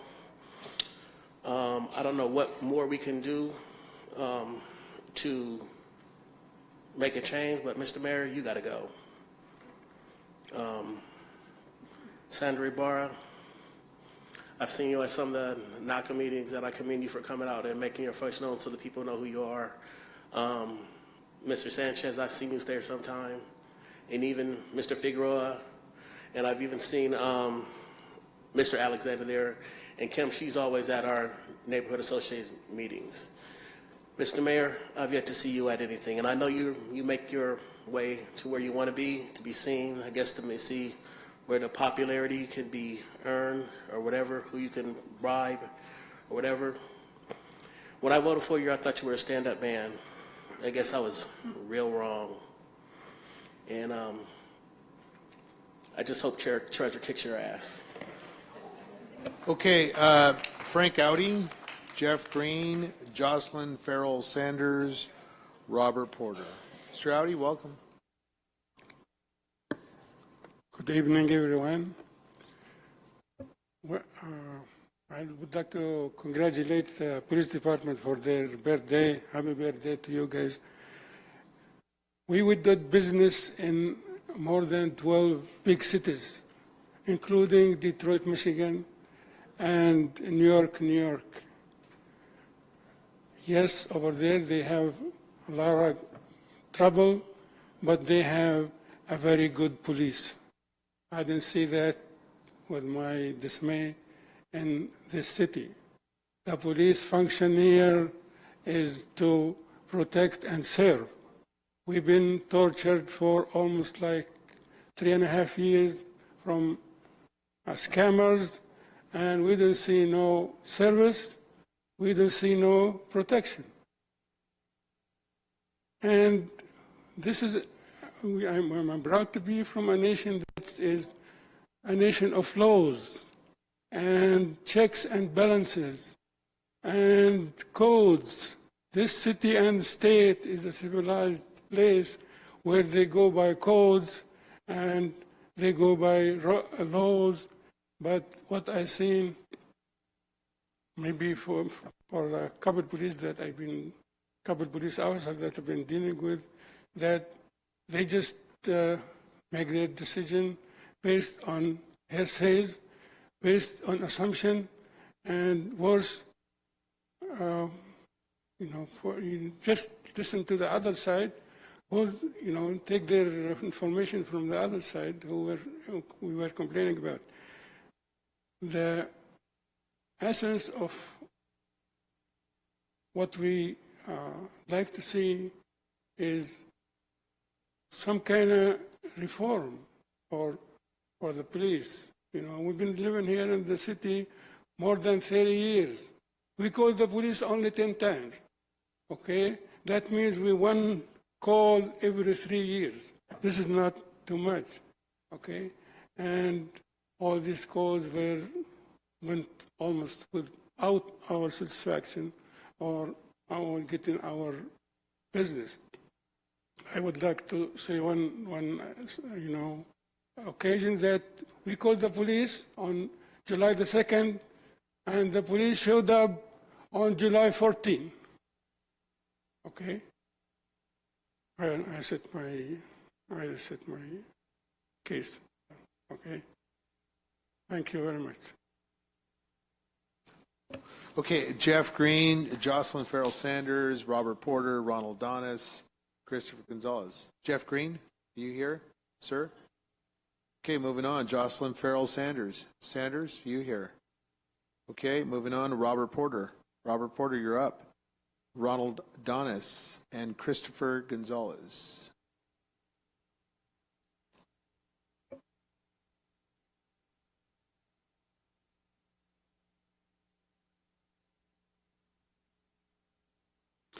Mayor, council, good people. Nice to see everyone here today. Make sure you get up there and vote. You know, we all got a mail-in ballot, so get your vote in there. I've interviewed almost every single candidate, minus Teddy's coming up, and then maybe Gil, but we'll see what happens. Fortunately, they all say the same things that they all said in times past, almost every single one. So I'm wishing them all the best of luck. But remember, you're only one vote, and some of you are 0 votes unless there's a veto. So this is going to be hard work. But good luck to all of you. Second Lake, so 4 acres for building some houses. I'm not really sure about this. I know the Quimby Act requires that other 4 acres in the city has to be designated for a new park. I heard that possibly that could be in the 5th ward. I think there should be some serious discussion about that. If the 5th ward is, minus some parks or whatever, maybe that would be the best place, but maybe not. And if it's just designated and not really planned to be built on and get it rolling, well, I don't know, maybe we should do that first and then worry about building the houses on Second Lake. I don't know. I just don't like parkland being used for private purposes. But if that could help Second Lake in some way, so be it. That'd be cool. But I still need to hear some more plans here. The other thing is, as commissioners, is there any way to I'm not advocating to make a lot of money off being a commissioner, but maybe some way to compensate the commissioners in some way, to maybe get more participation in general, and get I don't know, sometimes I feel like it's not the #1 thing on all their agendas, and to me it's very important to be at that commissioners meeting and represent Councilman Alexander to the best of my ability. But some of the commissions don't meet that often, and other ones, sometimes we don't have quorum. So maybe some kind of compensation, not a lot of money, but just something to make it worthwhile to even go to these things. I do it out of the love of my heart, but not everyone thinks that way. Thank you very much, team. Thank you, Ronald Donis, Christopher Gonzalez. Mr. Donis, welcome. Thank you. Good evening, everybody. My name is Ronald Donis, and I'm a resident of the Hames Park neighborhood in the 1st Ward. First, I want to start off with that I agree with Councilmember Alexander. We need to adhere to best practices for the city regarding emissions, but that means understanding the science and that most of the damage comes from commercial vehicles and activities, and we should be following the best practices of the cities around us, which have been a warehouse moratorium and thoughtful development of warehouses going forward. Okay. At the end of April, the auditor of the state of California wrote a scathing report regarding the bias and lack of accountability in 5 law enforcement agencies, one of which was the city of San Bernardino. Bias is a politically correct word to say racist. The report highlighted numerous incidents where officers exhibited clear bias and the department did nothing to investigate or address the bias itself. This is taking the whole, if we don't test it, it doesn't exist, to another level. The report and multiple articles written about it state that these agencies have no plans to change or address that. But 4 out of 5 of the agencies responded with how they disagreed with the recommendations or how they would adopt them. The one agency that did not respond, the San Bernardino Police Department. The state has called our department out for its bias, its racism, for its lack of willpower to address it, and they cannot even muster a response? Where is the accountability? The city scored adequate for police events, but the report added, and I quote, in the absence of documented plans for engaging with their communities, San Bernardino police have no formalized expectations, targeted goals, or accountability mechanisms for building trust with the individuals they serve. Therefore, those in the department's various community engagement events are not structured around any dedicated strategy. They lack actionable information on the success of those efforts. The report also outlined many worrying social media posts from departments promoting groups and ideologies that the recent Buffalo terrorists espoused themselves. In the wake of that attack, it is critical that we hold our public servants accountable for the hatred that they spread, unless we have another terrorist attack where it was another public servant. What is being done about these recommendations? Are they being looked over? Are they being addressed? Can anybody on the council answer? Why are we the only agency not responding? I also want to add about FP5, the taxes. Yeah, they're saying that it's going to increase danger to lives, but don't we have ambulances too? I understand fire, what about 20-30% of the calls are actual fire calls? The rest are medical calls. We have ambulances and contracts with other agencies to handle that. Item 15 on the agenda, I know it's just an E&A, but I would like the council to take the heart of the goal of truly making it affordable housing so residents of the city, people going to school, graduating from Cal State, Valley College can afford those homes. Thank you very much. Thank you, sir. Christopher Gonzalez, sir. Welcome. Hello, ladies and gentlemen. Thank you again, everybody, for your civic engagement. I will speak in a negative address to the fires and the Carousel Mall. Last night I had an incident where I see somebody prowling in the area. They are tampering with some equipment for the Carousel Mall. And naturally I call Platinum Security because for years we've had a working relationship. We're extra eyes and ears for them. They can't see everything, but when we call them, usually in the past they've had great response. They've topped out. We backed them. They've backed me.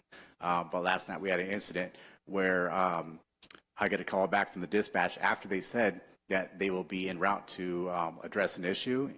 The dispatcher had said that we're not going to respond to you. He addressed to me in very disrespectful manner, saying, asking me if I was the owner of the building, which I am not. But I am the Civic Center Neighborhood Association president of the downtown. I believe that that should carry some weight. I am very engaged in the community. This person that was on the other end of the line, I asked him to identify himself, which he did not. I'd like to speak to a supervisor, which he denied. And so he continued to say, you know what, you could rant all you want. We're not going to respond to you. We're not your private security for the Enterprise building. And I said, you know what, I'm calling because, yes, they were tampering with our doors, but they're also tampering with the equipment on the Carousel Mall. Now, the point of me stating all this is that I try to be extra eyes and ears for the Platinum Security, which is hired by the city. So to me, that is a public servant. They need to identify themselves. But even then, for them to speak to us in that disregard that you're just a tenant and that we're not going to respond to you, no, we're trying to help them. Well, for years, they've been really good, but up until just recently, and this is after the fire, after this stage 3 fire occurred. So I believe, I felt that they should have done their due diligence to come and check out the incident, check out, who this prowler is, because he could have been starting another fire. So if we're trying to help them and they don't respond, what are they here for? So I asked that we review the Platinum Security contract of those that are patrolling the Carousel Mall, because it might end up in a death. They're not chasing anybody out. They're not chasing anybody that's in the parking structure. And for them to speak to me in that disregard, I did take it personally. On a positive note, in which I did not want to mix the two, next week, May 28th, we are having our downtown San Bernardino Art Walk, in which we created for for revitalizing the downtown. So I encourage everybody to come out. I know it's a Saturday, but it's going to be a beautiful thing. We have a mini car show. We're going to have food vendors, as well as our artists and small merchants, and also supporting our local small businesses. Also, I am proud to announce with help of who, but we have our first 5K race in the downtown, our first historical 5K race. So please, everybody, let's engage, let's participate and support our downtown. Thank you. Thank you, sir. All right. All right, we'll take a 5-minute recess as members refresh themselves. We'll come back in 5 minutes.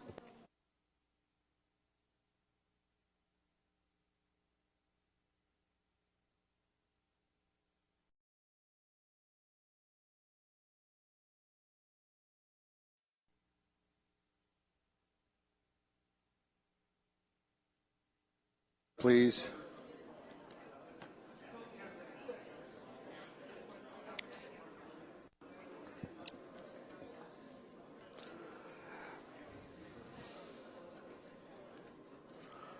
All right, council members, if you would please return to your desk here. Thank you, council members. Okay, let's go ahead and resume. We do have a quorum. We are back in session, and we are now turning our attention to public comments via Zoom or the telephone system. Ms. City Clerk, I'll recognize you, and you can introduce them as appropriate. Okay. When I call on you, you have 3 minutes to address the council. I'm going to start with Eric Marquez. I'm sorry. Let's call our audience, please. Here, our audience, members of the public. If you would please take your seats, suspend discussion, or take your discussion out to the lobby, please. All right. Ms. City Clerk, please. Go ahead, Mr. Marquez. You have 3 minutes.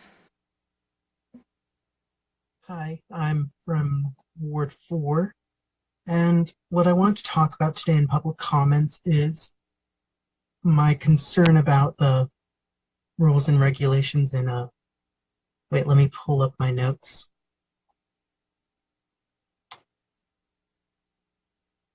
In Municipal Code Section 9.32-12.80.130. I would like that changed because it does not allow people to bicycle or skate in public parks in San Bernardino, which I find a bit concerning because people do that all the time.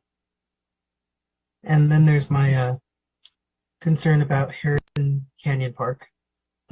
Today I called the Parks and Recreation Department in regards to the mural in there because it's falling apart. The paint's chipping away. And I think I would like that restored for the community. And there was something else. There's also a lot of squirrels in most of the parks, which I'm very concerned about. I called the Parks and Recreation Department a while ago concerning that. Then there was also Harrison Canyon Park's anniversary on May 11th. I think there should be an event on that date. I called the Parks and Recreation Department in regards to that. They told me that they've already decided their budget for the next year, so there probably wasn't going to be anything done about that, but maybe the year after. So I just thought I should bring that up now. And as for how I think the city council should be run, I don't think the mayor should be an elected position. I feel like the city council should elect one of its own members to be mayor on top of their position as city councilor for their ward. And I feel like there should be 2 more city council positions to provide better representation for the city. Because as someone mentioned before, each city councilor represents 30,000 people per ward. So I feel like that would help a bit in representation. And I think that was it. Yeah, I think I'm done. Thank you. Thank you, Mr. Marquez. You can log off the Zoom meeting now. Our next speaker will be Tristan Velez. Tristan, if you can unmute yourself, you have 3 minutes to address the council. Thank you very much. Can you hear me? Yes.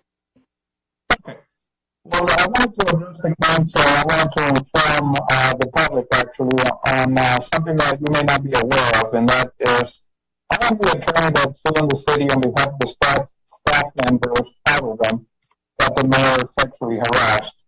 And Valdivia can jump in and try to prove me wrong anytime he wishes right now. But I wanted to inform the public, if they don't know, how the mayor is funding his defense, first of all. He is paying his lawyer, Mr. Rob Pacheco, with campaign funds. So in other words, people donate to his campaigns, he is asking for donations. He's telling the public he's going to use those donations one way, but he's using it for his personal gain to fund his civil defense of these lawsuits. The cases, all 5 of them, are alive and well. They're still in the courts. We're in discovery right now. I heard a rumor that Mr. Pacheco, which is Valdivia's lawyer, said that he can prove that these lawsuits are frivolous, or he already has the evidence, or he already has these lawsuits dismissed. If he said that, that is a lie. All 5 lawsuits are alive and well. As a matter of fact, they're in discovery, and through the discovery, mainly the depositions of my clients, obscene details have come to life, such as, Don Smith, the mayor's field representative, testifying that, under oath, that the mayor used him as his driver while the mayor was making out with some strange woman that he picked up at a fundraiser in the back seat, and had Mr. Smith driving him around all over town. The women, in this case, 3 of them that were the mayor's staff members, Jackie Aboud, Berna Cisneros, and Claire Cervantes, all testified that the mayor called them in one by one, and demanded that they would become his friends outside of work and develop personal relationships with him. When they refused, because they knew what he wanted, he would just simply put them on the misery program and retaliate against them, and making their work environment hostile. One staff member specifically, Berna Cisneros, the mayor told her during a gala that he took her out on, which as a service customer representative she shouldn't have gone to begin with. He told her, hey, my wife doesn't have to know. Okay, Here's my time's up. credit card. Thank you, Buy Mr. yourself shoes, buy yourself whatever you Mr. Elias, your time is up. Time's up. Thanks. Mr. Jaramillo, if you can unmute yourself, you have 3 minutes to address the council.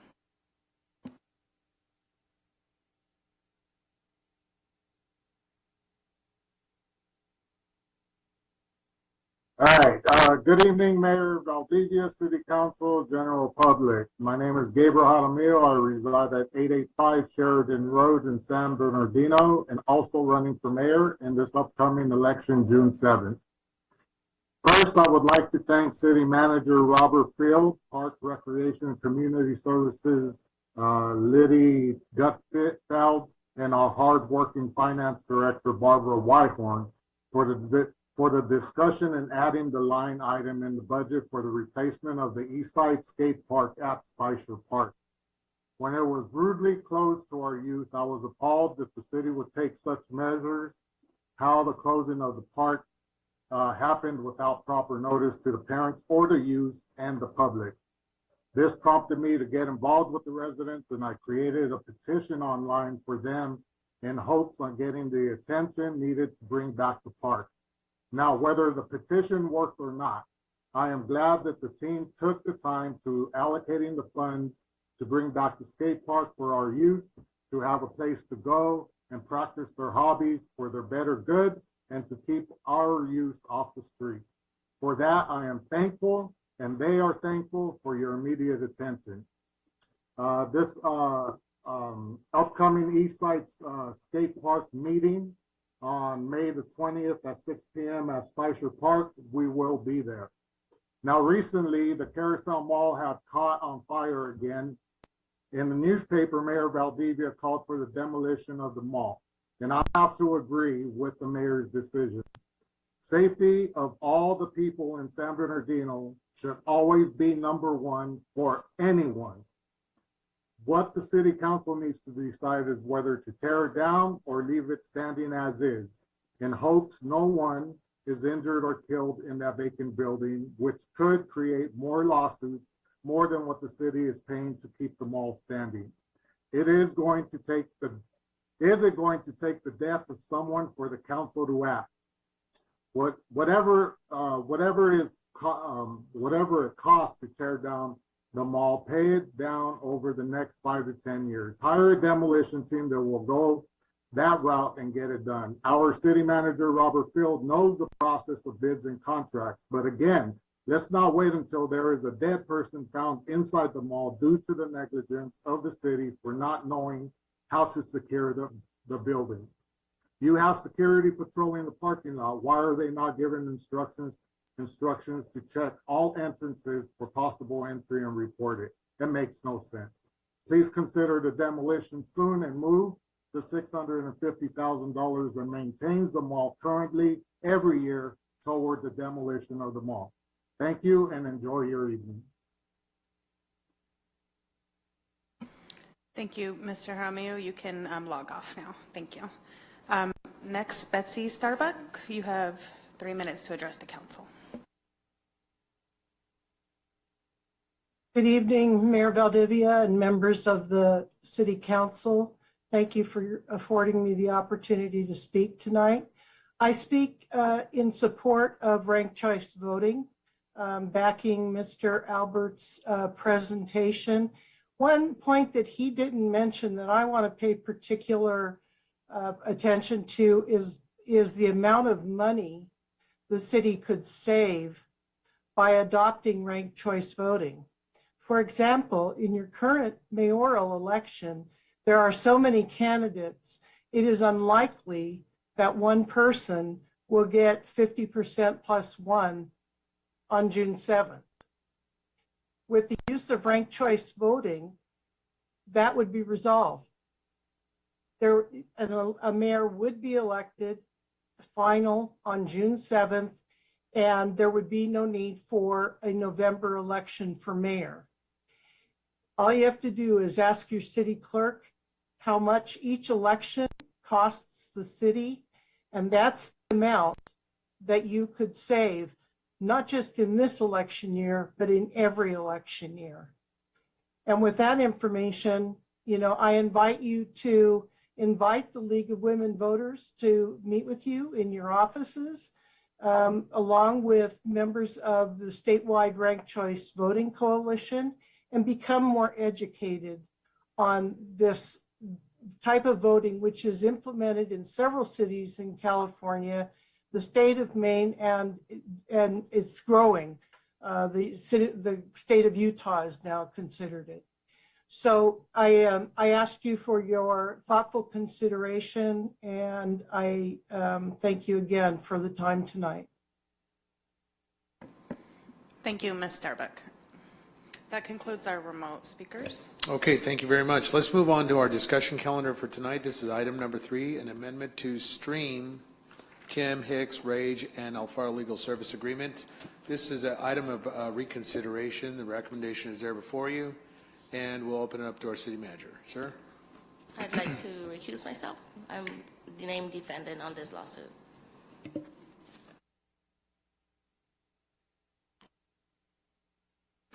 Just for the record, I believe our councilwoman was just reporting that she is recusing herself because she's named and she is the subject of this agenda item. Okay, thank you. Mr. City Manager. Thank you. And this item actually is being handled tonight by our Director of Human Resources, Renee Anderson. So I'm going to kick it to you, Renee. Go ahead. Thank you.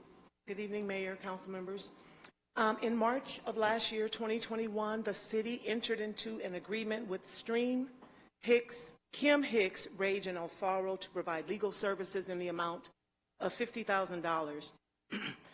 In April of this year, Mayor and Council, unanimously authorized an amendment to increase the legal services agreement to an amount not to exceed $150,000. At our last council meeting on May 4th, 2020, council requested this item be brought back for reconsideration. To date, the city has paid nearly $41,000 to Stream, Kim Hicks, Rage, and Alfaro, and has incurred additional expenses totaling approximately $53,000, which remain outstanding as unpaid invoices. We, the city, are becoming high-performing, and it's important we maintain professional relationships and act in good faith to honor our commitment with law firms and pay these outstanding invoices. To not pay after authorizing jeopardizes the existing relationship and puts at risk the city's ability to find reputable law firms to work on our behalf. Staff recommends Mayor, Council affirm its prior decision to authorize the execution of the First Amendment to the Legal Services Agreement with Stream, Kim, Hicks, Rage, and Alfaro. Okay, Councilman Sanchez, sir. Yes, if my colleague was here, he would say, what is it, penny wise, pound foolish. We can go ahead and save. Yes, Ms. City Attorney. So Mayor, I do want to add a procedural requirement here. At the last meeting, when this was moved to this agenda, there was a vote to place this item on the agenda. That's why it's here this evening. But the first order of business that you would be taking right now is to actually formally vote on that motion to reconsider. So your vote to reconsider allowed us to agendize the item pursuant to the Brown Act.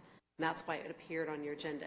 The actual action to reconsider so that you can now take action on the agenda item would occur at this point procedurally, and then under debate, which would merely be the substance of why that motion was made. So you could make that motion again, and I don't recall who seconded that motion the last time.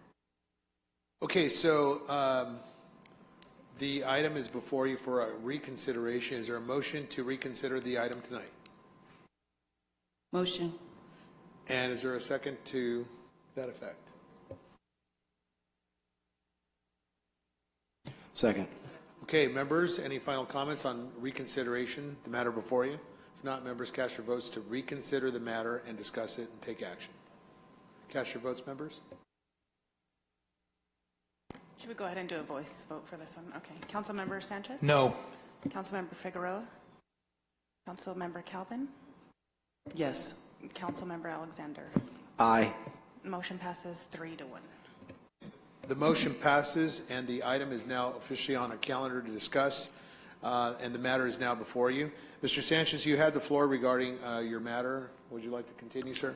Yes, so I just need guidance from our city attorney. So at this point, we will be discussing the amendment to the contract, right? Not a reconsideration. That vote's been taken. Now the item is freshly before you as the staff report was given to you with the staff recommendation. Our HR director eloquently put it that we have an obligation to uphold the reputation of our city, not just as a municipal government, but also as a business partner. And we contracted with this law firm, and they've been doing work for us in good faith. And we can go ahead and pull this out from under them for work that they've already done and not pay them. On another note, I was starting on this, that if my colleague was here, he would have said penny wise and pound foolish. Our legal, I think our attorneys have told us and have recommended to us that our colleague, Councilmember Ibarra, be represented, because if she is not represented, it negatively impacts the city's case in this Andrea Miller lawsuit. So we can go ahead and make the argument that we'll save $100,000 by pulling out of this contract, but we stand to lose significantly more if the ruling in this case goes against this city. And so I cannot support a motion that would risk us losing this case and losing significantly more than $100,000. So you can look at it as both, my action as both wanting to protect the reputation of our city as well as protect the city coffers. So I will not be supporting this. And all the contrary, I'd like to make a motion that we approve the amendment to the contract. Okay, Councilman, thank you. Our next speaker, Kim Calvin, Councilmember Calvin. Thank you very much. Councilman Sanchez, I appreciate your comments. My decision to have this motion brought back before us was because I made an incorrect vote. I wanted to vote against it at that time, and so I sought counsel and sought information from City Clerk on how to go about doing that, and that is why it is before us tonight. Okay, Councilmember Figueroa. I just wanted to mention that there were a couple of alternative recommendations are available. If you look at the second page of the staff report, in case anybody wants to consider that as those as alternatives, with respect to different ways of at least making the council whole for the work they've done, the outside council whole for the work they've done to date. So just wanted to call your attention to that as well. Councilmember Figueroa, sir. Thank you. I don't know if I can actually ask these questions because I don't know if it would actually jeopardize the city's defense, so maybe I won't. But it would probably be more appropriate to ask my questions in closed session. But so I think I'll just withdraw my the questions that I wanted to ask. I'd like to also, I can briefly summarize. I'd like to make it clear for purposes of the public who are listening in today that the city is represented by outside special counsel in this case, and it is the city's outside special counsel that has provided legal advice to the city council as it's under its duties under the Government Tort Claims Act as to whether someone is entitled to a legal defense. That has been previously discussed. I don't advise that we discuss that in detail in public because that's legal advice unless the council wants to waive that privilege and have the discussion. You're free to do that. But the attorney who provided that advice to you is not here this evening, I don't believe. She's here? No, not available. So she would have to be the one to give you advice on those issues. And what was this? What was this requirement? What, is it a statute or what did you cite that requires us to? It's under the California. It's the California Government Tort Claim Act provides the law under which individuals appointed, like myself and other staff members, and electeds can request legal representation if they believe that the lawsuit is related to the performance of their official duties. So if I were to hypothetically, I guess, I know attorneys don't like hypotheticals, but if I were to put an ad on a billboard or write an op-ed piece, letter to the editor, making comments, and those comments about that individual, that individual then decides to sue me, the city has an obligation to defend me, represent me, because I wrote a letter to the editor?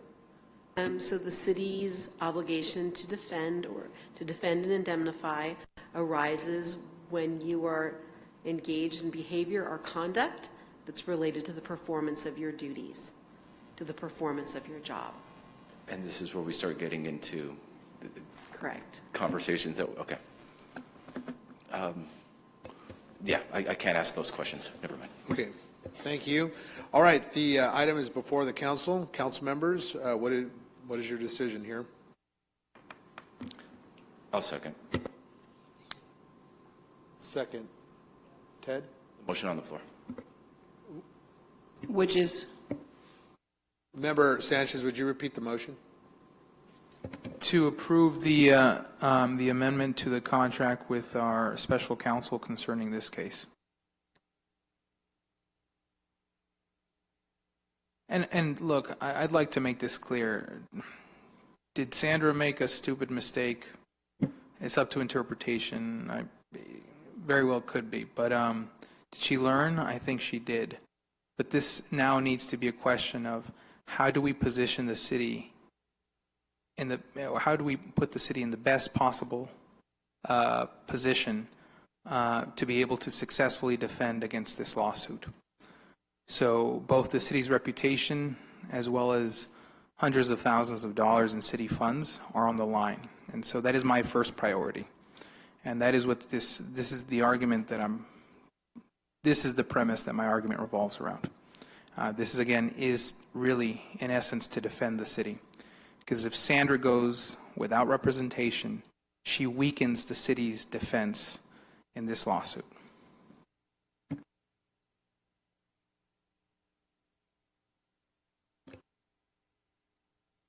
Okay, Ms. City Attorney,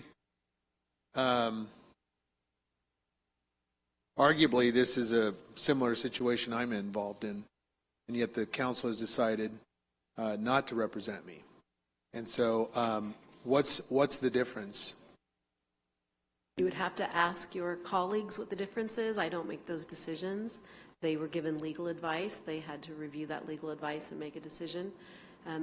Again, I think the core question is, do they believe that the conduct or behavior was related to the official duties? So it's subjective in the eyes of the elected making that decision. It is the duty of the individuals to analyze the facts, and we present them with the law, and they have to analyze it. So again, you'd have to ask your colleagues. In both cases, legal recommendations were made by our outside counsel. Okay, council members. Quick follow-up. Just a quick follow-up. So if we do have a legal obligation to provide representation, wouldn't that individual then be able to come back and sue the city for not providing that representation? As I recall, you were advised of the potential penalties for failure to provide the advice, for failure to provide legal representation.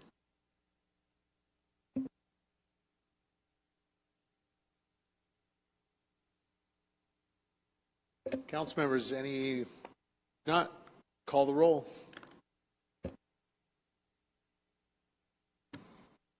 Let's roll call it. Okay. Let's get them on record. Councilmember Sanchez? Yes. Council Mayor Pro Tem?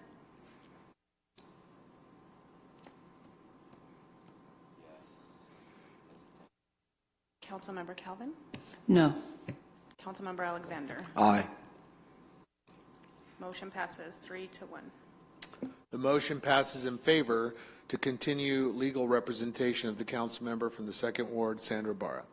Okay, thank you very much. Let's move on to item number 4, discussion calendar. This is amendment number 2 to the ESG CV2 subrecipient agreement with Lutheran Social Services of Southern California. At this time, we'll take a quick break, and can somebody inform the council member to please return to her desk if she's still around? I'd appreciate it. Thank you. Thank you, Renee. This is item number 4, amendment number 2 to the ESG CV2 subrecipient agreement with Lutheran Social Services. The item is there before you, and the recommendation is twofold. And we'll, if we could, please get a staff report.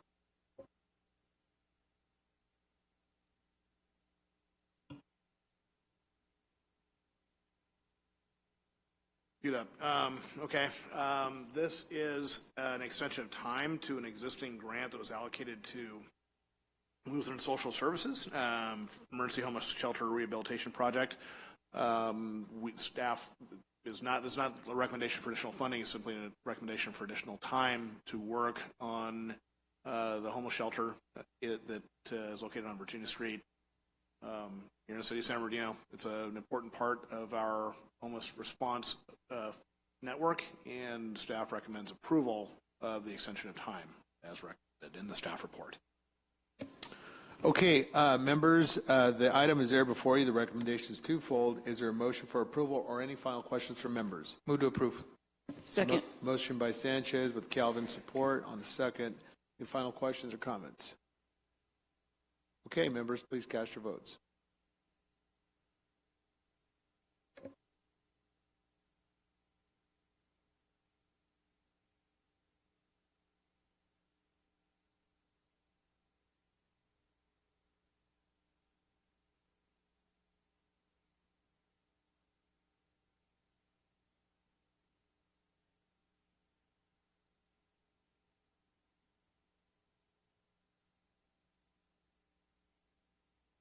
Motion passes. Okay, thank you very much. Let's move on to item number 5. This is public hearing for tonight's portion of tonight's calendar. This is number 5, imposing the liens on parcels of real property for uncollected business registration fees. The item is there before you, and it is threefold. We will briefly hear a staff report. Yes, I'm going to kick this. Yeah, this will be presented by Minerva from our finance department, business registration. So, Minerva, your turn. Good evening. We are motioning to adopt the resolution for imposing liens on unpaid business registration taxes and penalties for rental properties. San Bernardino Municipal Code Section 5.04.076 enables unpaid taxes and penalties for business registration to become assessed on the associated property in collection and collected after proper notification of the owner. Okay, thank you very much, Minerva. I appreciate it. Members, any questions or comments? If not, I'll entertain a motion, please. Yes, I'd like to make a motion to approve with a comment. I had a couple of frantic calls from business owners telling me that their name showed up, and I want to let everyone know out there that if your business and you're the owner, this can be administratively removed after this action by just going in and paying it off. So I had a couple businesses actually go in today and wrote a check and submitted it. So don't worry, you can amend your evil ways and pay your debt and move on, and we'll forgive you. So that is my motion to approve this. Okay, motion by Sanchez. Is there second by Alexander. Minerva, the operative word is that the business is to comply with the notice and pay the fee, but many of times the fees are additional, so there are penalties. So it's not just the fee, it's the fees and the associated penalties or the arrears. It depends on the actual account. If it's a new account, they'll just go ahead and pay the base fee or whatever years they owe for the property. If there are penalties or is an existing delinquent account, then they would require it to pay full penalties. Okay, got it. And many of the time, many of these folks are in the rears facing penalties, I would assume. That's why they're on the list. Correct. So they're going to have to pay the penalty. Okay, very good. Thank you. All right, members, I think we got a first and a second here. Please cast your votes.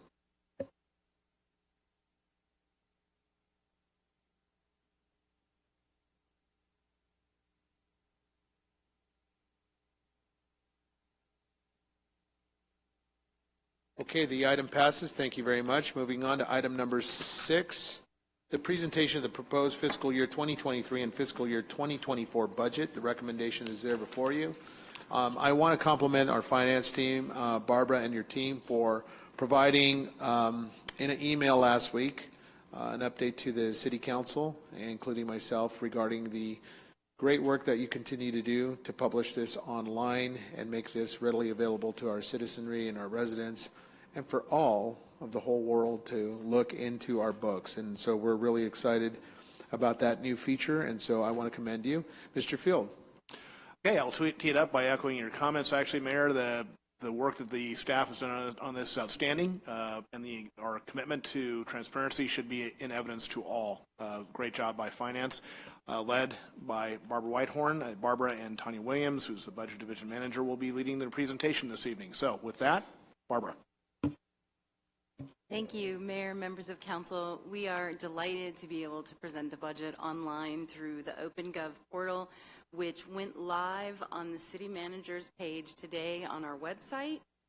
You could get to it previously through the link in the agenda, but today it's live for anybody on the city's website, and it will always be there. They'll be able to click on budget and be able to see everything and click through all those details and all the departments. It's really cool. I actually got kind of lost in it the other day and looked up and it was an hour later because I had fiddled around in several departments and oh, only me. Yeah, I'm doing different charts and saying, "Woo, look at that," because it's really neat. I didn't have to make the charts myself; they actually popped up all on their own. So I think it's really exciting, and I like that people can actually go in there and see exactly what we're spending on personnel and fleet, or personnel and finance, or fleet maintenance, or, you know, anything they want to know about, they can really drill down in our budget and see online. And it will be a document, not a document really, it's like a living budget, so they can see as we spend money and as revenue comes in, the site will update overnight every single day.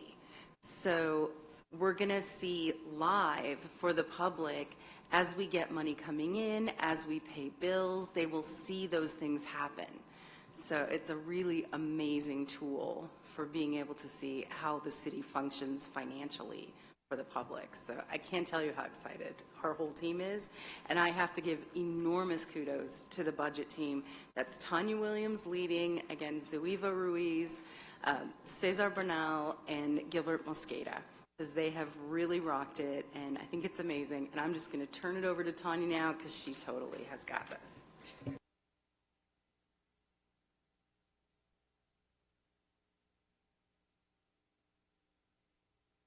All right, good evening, Mayor and Council. We have for you tonight, as part of the public hearing, a presentation on the proposed budget for fiscal year 2023 and 2024. A lot of the information that's in here should seem familiar. We've had 2 budget workshops to date. A lot of this information we've seen, we've heard before, but it's another opportunity for the public to dive into what all goes into our budget process. So again, tonight we'll go through the timeline. We'll walk through our general fund revenues and expenditures. We'll take a look at our general fund balance forecast. We'll take a look at our CIP and the Measure S summary, our proposed spending for Measure S, and then just talk about our next steps as well. So again, just to recap, we've had 2 budget workshops so far this year. Our budget process actually starts well before that, at the mid-year process in December and January. We've had 2 budget workshops this year, and we're here tonight having the public hearing for the proposed budget, and then after this will be the adoption of the budget. Here's a look at our proposed revenues for the next 2 fiscal years. You can see on here that there's also some columns for talking about the percent change. Of course, our primary drivers of revenue are our sales tax and our Measure S. You can see on there we're looking at pretty considerable growth over the next 2 years, 26% for the sales and use tax, 24% increase for Measure S. Measure S is still relatively new. We don't have a lot of trend data to look at, so we're a little bit more conservative in those projections. But we also anticipate that over the next year, the level of spending and drivers of this growth will start to level off.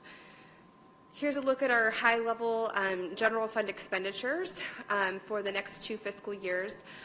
You can see that there's pretty considerable growth from the adopted budget in fiscal year 22, which is our current year. Over this last year, we've added a tremendous amount to the budget. We've added new positions, we've brought programs and services in-house, and all of that ongoing expenditures are built into the budget. This is a repeat of some information we shared at the April budget work session, but this is, again, just a recap of some of the things that contribute to the increases you're seeing across the board. Changes in positions and classifications, bringing services in-house, and we also allowed the departments to add a 1.5% increase to allocate funds where they best saw the need to deliver services to the community. Some other significant factors to take into consideration: we did, in this current fiscal year 22, complete a total classification and compensation study, and through the collective bargaining process, we renegotiated the contracts across all of our labor unions, and so the impact of that was bringing our salaries and benefits up to market rate, and so you will see the impact of that increase across the board. Inflationary costs, of course, I'm sure that we all see and feel the pain at the gas pump. That has trickle-down effects into everything that we do. The cost of services, the cost of goods and delivering, we see the impact in that in our, we're out for several maintenance contracts right now that are coming in considerably higher than what they were before, so we'll see the impacts of that. We talked about this also in the last budget workshop, but we wanted to repeat that in the general government, it's not really a department, but it's sort of this catch-all program where things live in our budget that don't have another home anywhere else. And one of the things that we did this year was put all of our utilities in general government. Before this upcoming biennial budget, each department budgeted for their utilities on their own, which made it really difficult to track. And so now it's all centralized in general government. So it looks like about a $10 million increase, but it's really just the utilities all living in one place. And finally, we will get into this a little bit in the CIP, but as our operating budget has grown and expanded, there's less general fund available to contribute to the CIP. So you'll see a drop in that general fund table from 25 million down to 5 million and 2 million, but that's only the general fund contribution. There's still a considerable amount being planned and proposed in the CIP that's outside of the general fund. Here's a look at our personnel summary. Our workforce is our is how we get everything done. So you'll see here a breakdown of the personnel by departments. You'll see that it's flat from the next 2 fiscal years. Of course, this is something that we can reevaluate and add positions if they're needed. However, we're looking at a relatively flat growth in our personnel right now just because we have added so many over this last fiscal year. Here's a look at our fund balance forecast. So those little highlighted squares is essentially the summary that we're looking at. So for fiscal year 23, we're looking at just over $192 million in revenue, $187 million in expenditures. So we're looking at just over a $5 million surplus. And similarly, in fiscal year 24, we're looking at $195 million in revenue, $191 million in expenditures, and a slightly smaller surplus. We do anticipate that some of that may be eaten away at when things like contracts come in at higher cost, so it's not as high of a number as it may be as we get through the fiscal year. Again, this is just revisiting the fact that when we were putting together the budget, we really emphasized and strived to align new proposals and costs with the council priorities and strategic goals.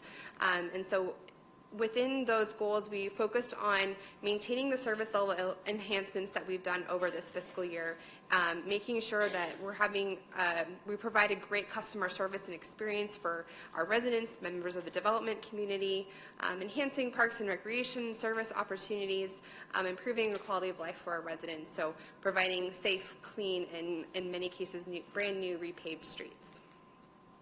So this is just a quick look at our new online interactive budget book that Barbara mentioned earlier. We have a quick video here that will kind of show you what it looks like as you navigate to the,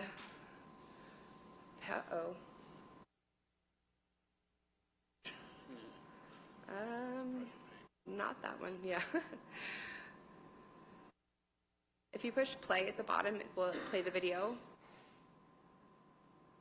Maybe. There we go. So you can, when you click on the link from the website, it'll take you to the table of contents. And on there, it will take you to links that you can click through each of the summary tabs. There's a general fund summary, which will provide a lot of the information we're walking through tonight, high-level overview of our revenues and expenditures. And the great thing about this online budget book is that it's online and it's interactive. So you can click on any of these charts, and as Barbara mentioned, you can drill into them as much as you want. So rather than having a static snapshot in time of just a singular chart, you can explore in depth all of the revenues and expenditures that we have within our budget, as much as your heart desires. If anyone is having a hard time sleeping at night or really wants to learn more about how we spend our money, which is a really important part of being transparent with the public and being accountable for the funds that we have and how we deliver services to our community. Yeah, so the video is just kind of showing you all of the different steps, all the different pages you can explore. On there, this is a grants narrative. So right now we have a considerable amount of grant funding we're anticipating to receive over the next few fiscal years. You can explore the CIP, and all of the department pages are on there as well as the division pages. So now we'll transition into the CIP. Is it possible to go back to full screen? Yeah, there we go. So again, we talked a little bit about the CIP at the last budget workshop, but we're going to dive a little bit more into what's actually proposed in there over the next 2 fiscal years. These are some of the criteria that we look at when we're putting together the CIP. Alex and his team puts together a tremendous program looking at those, the assets that we have in our community that really need to be improved, deferred maintenance, risk liability issues, based on data that we have in our system. The primary funding sources are Measure I, which is a half-cent sales tax that primarily goes to street maintenance, development impact fees. Measure S, of course, is a little bit, the gas tax, and we also have a pretty decent-sized grant through the Highway Safety Improvement Program. This is a breakdown of the expenditures by fund that are currently in the proposed CIP over the next 2 fiscal years. So in fiscal year 23, we're looking at investing an additional $42 million in projects throughout the city, and then an additional nearly $10 million in the following year. Here's a quick look at, again, just the breakdown of the funds that we're looking to invest, $42 million and just under $10 million.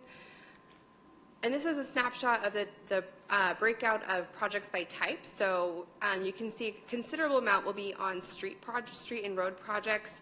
There's also a considerable amount on storm drains, parks, facilities, as well as buildings and traffic maintenance and street lighting. Ms. Williams? Yeah. Can you go back 2 slides, please? I have a question. Perfect. The drop-off, I mean, you alluded to it in one of your bullet points that there's no more general fund dollars being appropriated to capital improvements. So why the big disparity between the 42.1 and the 9.9? Can you help me understand that? Yeah, so that's just, and maybe Alex can help pitch in on this as well, but it's just what's planned right now.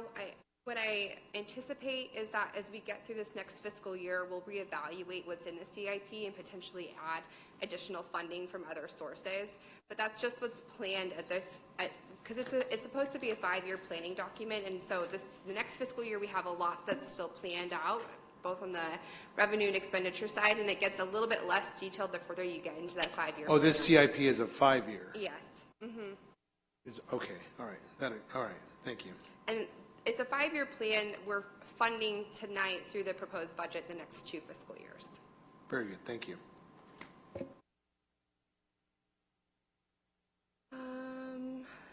Let's see. So focus, these are the types of projects that we see in the CIP. Some of the projects that we're looking to fund with the $42 million,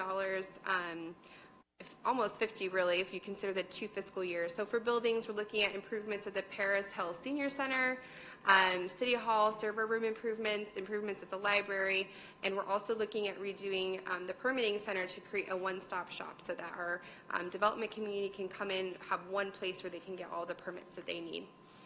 In Parks and Rec, we're looking at actually quite a few different projects that we're funding over the next few years.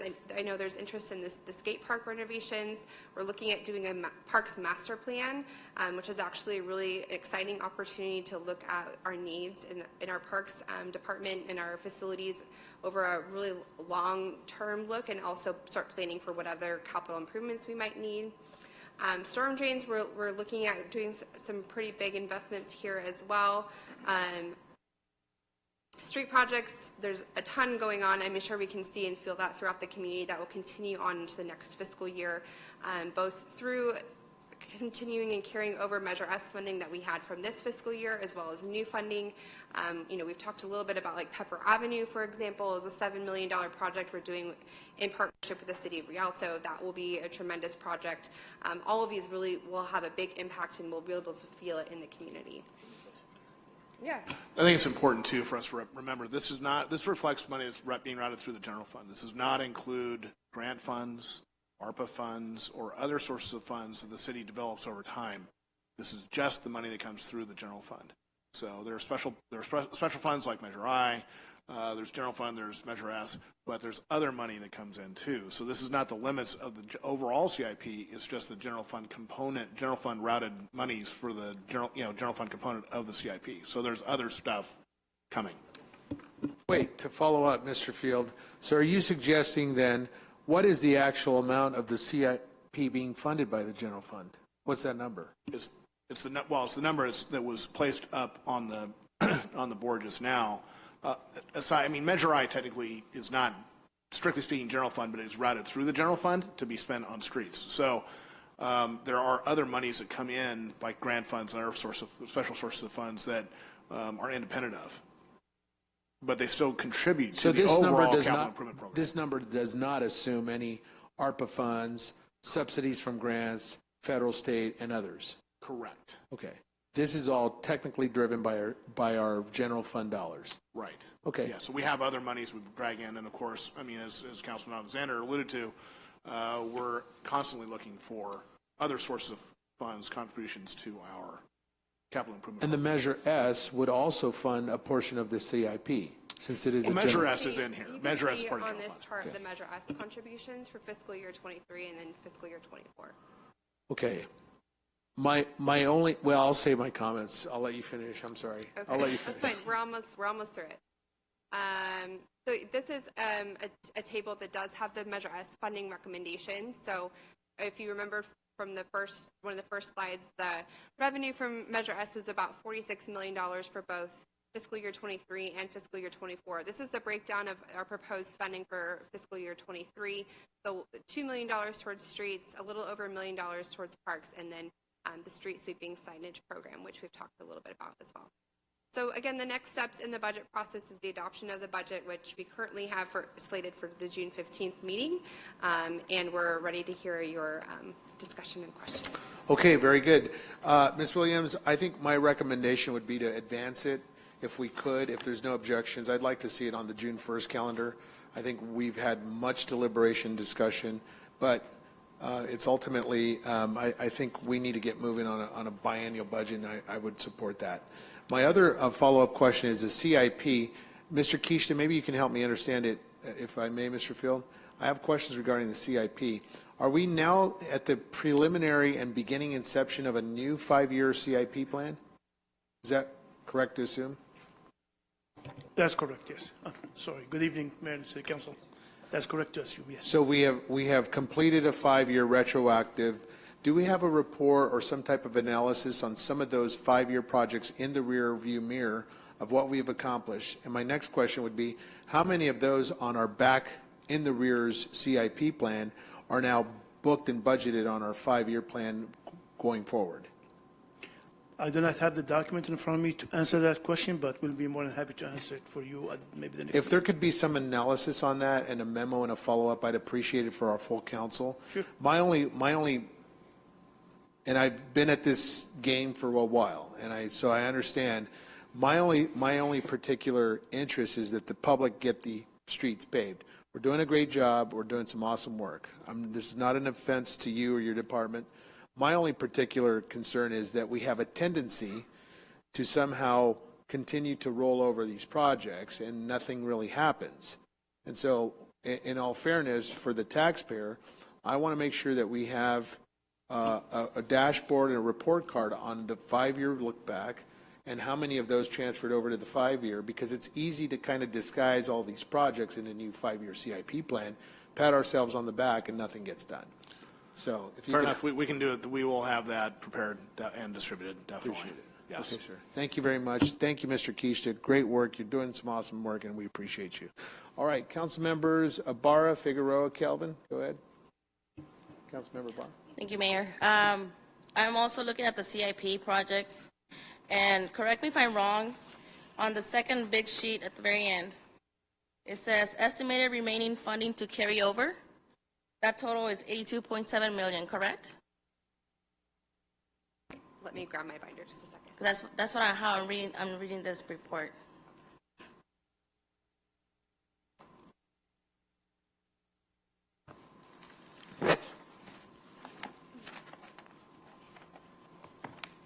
And my understanding from how Yes, that's correct. And from my understanding, how I'm reading this is the money that was not used for some of these projects already. Yes, that that's have been correct. completed. But it's committed funds, so it's committed to projects. It carries over. The project's funding just has not been spent yet. Correct. So then I look at the new projects that are highlighted at the very end, and that comes out to about $69.6 million worth of new projects that are coming on for the next 5 years.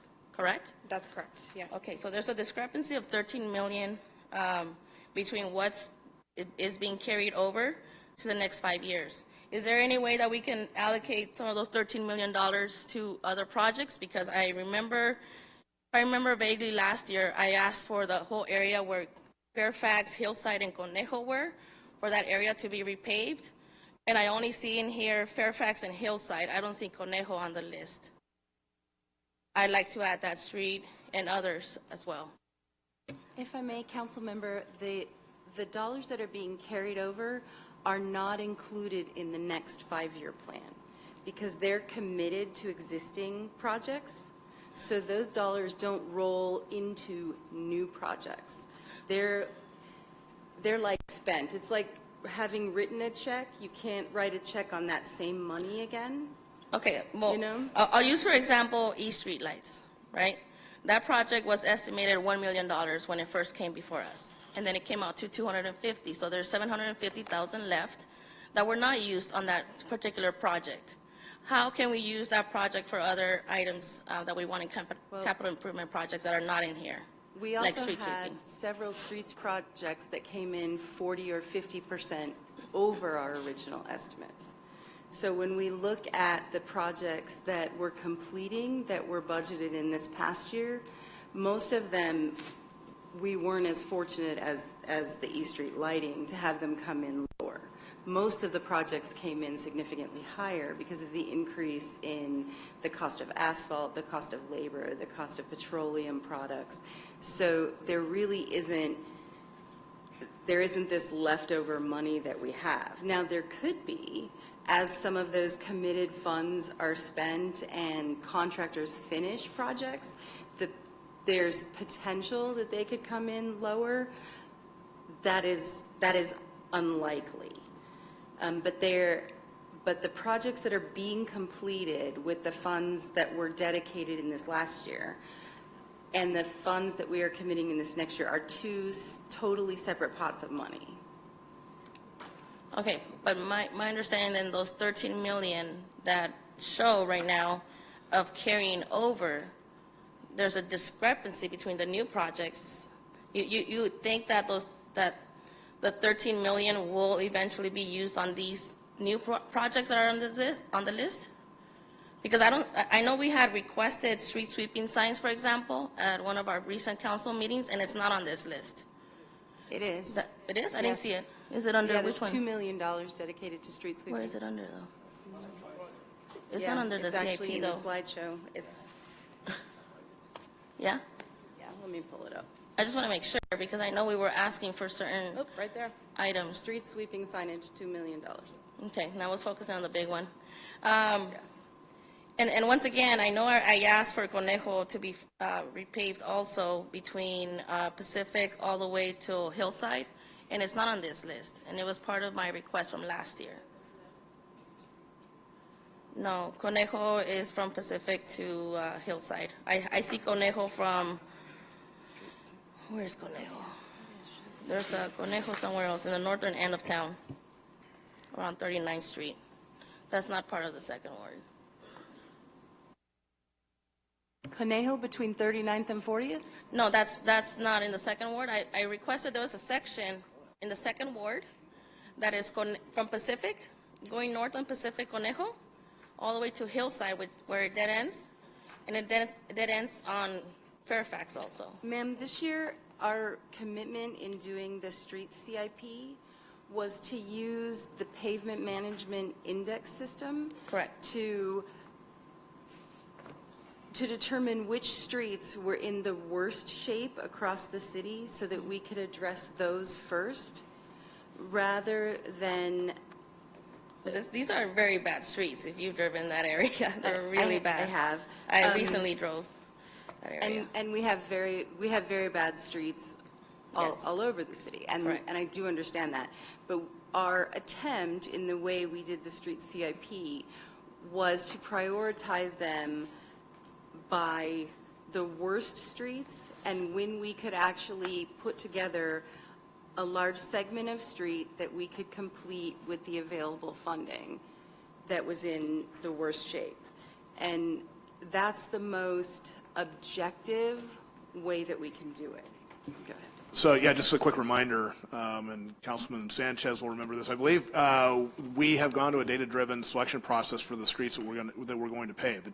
That's not to say that the streets you're mentioning are not going to get attention, but we're trying to take the worst of the worst first, and that was to sort of take the any sort of lobbying or anything else on behalf of individual wards out of the equation. So while there are requests coming from every ward, and we're fully aware of that, and we don't want to discount the importance of any of the stretches of street that have been requested, we are doing it based on a data-driven approach. I think the council actually took action on that.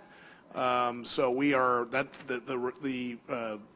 the stretches of street that are included here are a reflection of exactly that. Correct. So. And last year when we had this discussion, Conejo was part of that discussion, and it was approved. No, and I cannot emphasize this enough. We need to go with the data-driven approach, because we have really two options here. We go with what the science says will have the biggest positive effect on our streets, or we can go with the second option, which is which council member yells the loudest and is able to maneuver and talk to staff to get the street redone. And so I still had the floor, though. I still had the floor, right, Mr. Mayor? All right, go ahead, Councilmember Barr. I remember we voted to have Conejo as part of the Hillside and Fairfax area, and it's not on this list.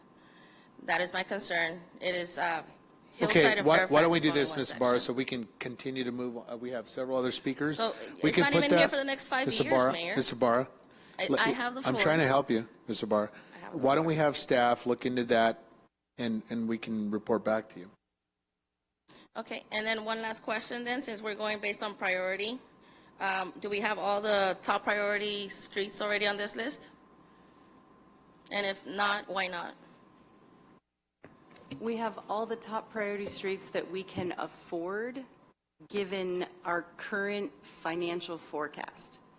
As we bring in more funds and can bring in more grants, we'll put more and more streets on the CIP.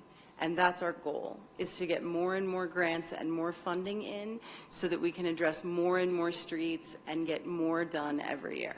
So our goal would be to do much more than this, but this is the money that is not grant driven. This is the money, this is like our regular income.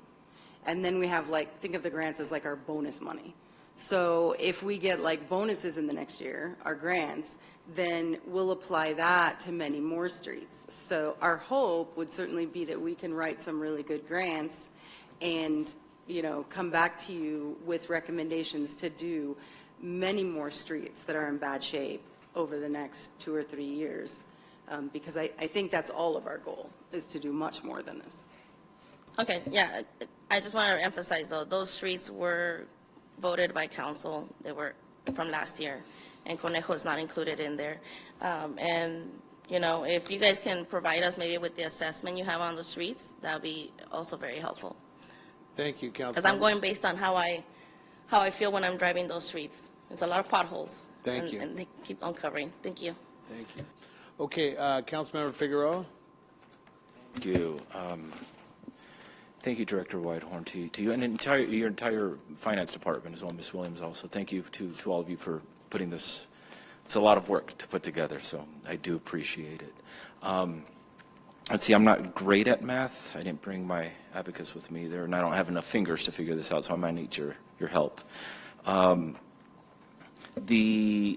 far as reserves, I guess the best practice is to have, is it 25% of the adopted budget, or what is the? That's our policy. So that's the policy, is to make sure that we have 25%, and that would be of the adopted budget. Yes. What is that amount? Is that the 191 million and some change here? Is that what that is? I'm going to defer to Tanya now because she knows these numbers way better than I do. Okay, because I think I hopefully I'm on the right page here. It's 191.487 Yeah, million that something. sounds right. And if we can go back, there's a slide that has the general fund balance, that has the reserves on there as well.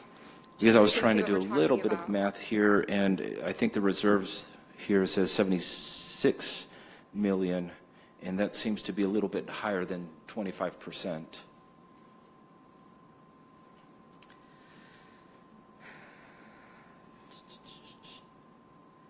Yeah, so I think it may include fund balance as well.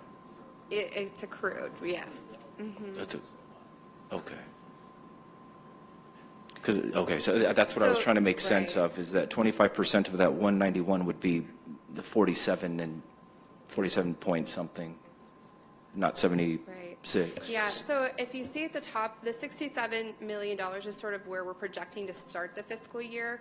Then we're taking in a certain amount of revenue and expenditures, and then that 5 million surplus, which may be a projection, gets added to that 67 million, which then brings down to that 72 million, which is also matches what we have at the bottom as being our operating reserves, which accounts for that 10-15%. Okay. And so then that number carries over to what we project the beginning fund balance to be for the next fiscal year. Okay. And what is that? What percentage does that actually add up to? Is it the 25? Or are we okay with where we need to be as far as reserves? I mean, it definitely meets our policy requirements. I would leave it to our director to give you guidance on the comfort level, but it's a pretty healthy fund balance is what we would say. I just want to make sure if we've met our goal of that 25%, let's start spending some money on fixing roads, because that's really what the clamor has been, along with a lot of other things. So I just wanted to make sure that if we have met that, let's start spending some additional money on fixing some of the roads. Ms. City Attorney, would that be possible? Could we amend a policy or freeze and suspend the 25% policy and at a council meeting eventually, not now tonight, but can we suspend the policy and then earmark some of that for more streets? Those fiscal decisions are yours. I'd have to take a look at your policy. Many of the policies do have a supermajority vote to make sure that it's not frivolously done, so I'd have to check your policy. But Yes. there's a potential. Yes. Okay, thank you. And then my final would be, how much of the CRM system do we use? Is there a report that's kind of put together to determine some of the needs in the city, or do we just use that as a responsive kind of mechanism to fix the issues in the city? I mean, is there a report that is put together from the CRM to address some of the expenses in the budget? We utilize the CRM for issue that we have with concrete work, maybe most of the time. If there is a jacked up sidewalk, curb and gutter, but for the pavement itself and the streets, we utilize our pavement management plan, which is we have one that we spend a lot of money with. And then when we do our streets and, determine what is the areas that we're going to do, we go to that system, we ask him what we have. The reason why we did not see streets on this list, because we're waiting for the city to approve, the council to approve the budget. Now will tell me that you have $2 million, so I have to come up back with a street that's worth $2 million to do, which is the worst deed that we have in the city. I guess what I'm trying to get at is, are we seeing any trends that we need to put a little bit more extra into? My understanding of what you're explaining is that we're utilizing the money that has been approved to respond to the reports. What I want to know is, are there any trends that maybe we're not aware of that the CRM system is picking up that we should put some focus on? So what we do with the CRM, every time we receive a CRM that is about the pavement of the street, I keep them in the files, each street name and how many CRMs that we have for that particular street. And then when we look at the pavement management plan and see where that street layout in the plan, then we put them in the CIP plan for the next 5 years. Okay, thank you. Councilmember Calvin? Yes, thank you, Tanya and Director Whitehorn. Appreciate that. On the pullouts here, what do the asterisks mean? The asterisks, I believe, indicate that there are new projects with new funding that's assigned for this next 2 fiscal years. Okay. So I'm concerned that I don't see the parks that we've been discussing in the 6th Ward on this list. I do see the Nicholson Park. But my real concern is that in 2020, the city was there at Delman Heights, brought renderings for the community to choose. They chose. Where are we? A lot of money was spent on those renderings, hiring that company. Where are we? So with that project, we did exactly what you just said, Councilmember Calvin. We No, did, we didn't. we did the rendering. We met with the community.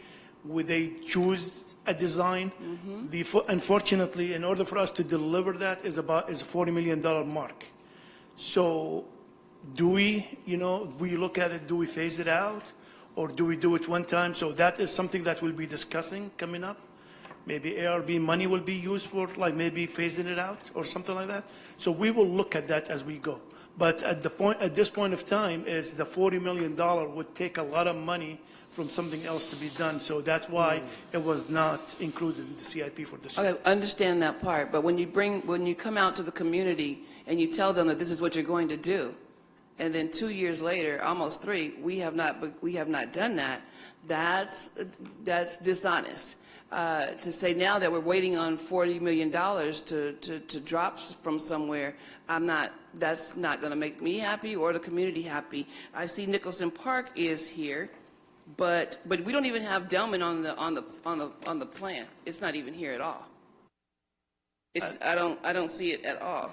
So this list doesn't include unfunded projects. So we have another list that includes all of our unfunded projects, which wasn't included in this because this is essentially what we're funding over the next 2 fiscal years. As we get closer to the adopted budget, we'll have the full CIP, which will also include the unfunded list and carryover amounts as well. So with Nicholson Park, same thing. We did the renderings.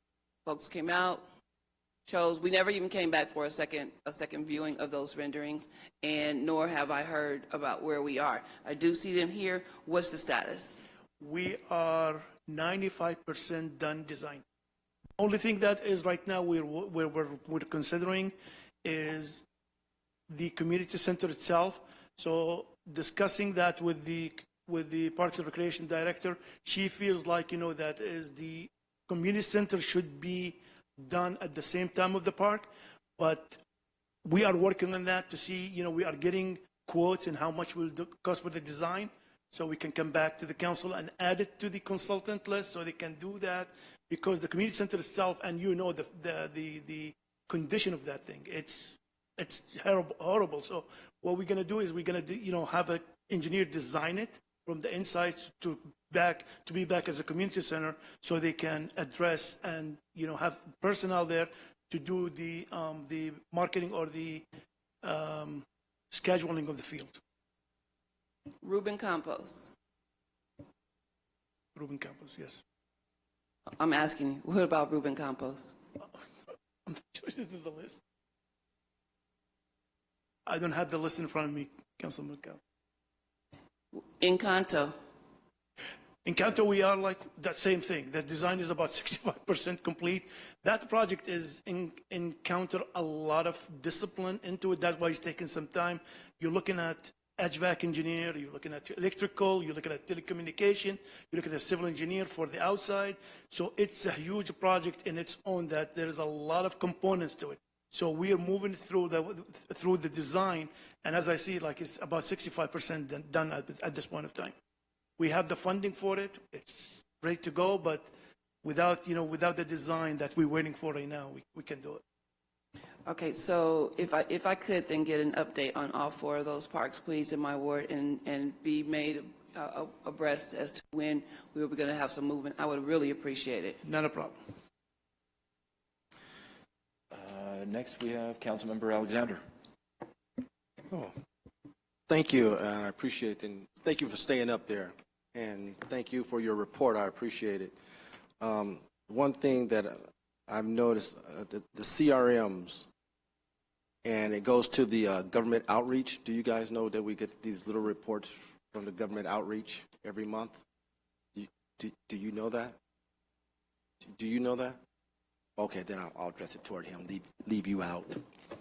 We get these wonderful reports about, based on CRMs, and I get them, and I remember when I first read mine, it had reports open from 2015, 2012, way before I got into public office. And I was just saying, how do we know when something gets completed because it shows us an estimated date of closing, but it never shows if it actually gets resolved. Is there any way, thank you, ACM, for paying attention, because it's probably going to fall on you. Is there any way that we can know when something actually gets resolved? Because I get calls saying this hasn't been done, or there's a public works problem, or there's some other problem going on, and we get them, and then I go through them, and I'm saying there's no way in God's green earth that this is going to get done in 2 days, or whoever punches the days in about how whatever problem it is in our wards is going to get done. Like I said, I had some 7, 8, 10 years that I still get reports on. So how do we address that in your budget or in this? How do we do that? Because that stuff it was supposed to be taken care of. So how do we do that? Because it's not in the budget anymore, right? If it's 15 years old. Anybody? Somebody scream. So the CRM system is basically, it depends on what the problem is. So if you send me if you send the CRM system that is the street need to be paved, we will look at it as like, okay, so.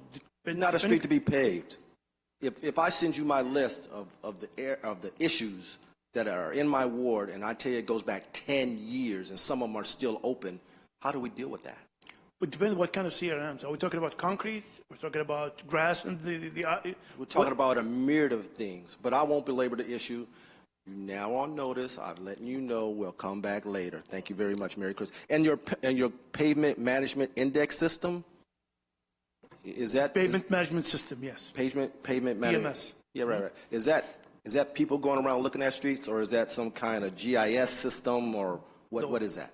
This is a company that we hired about 5-6 years ago.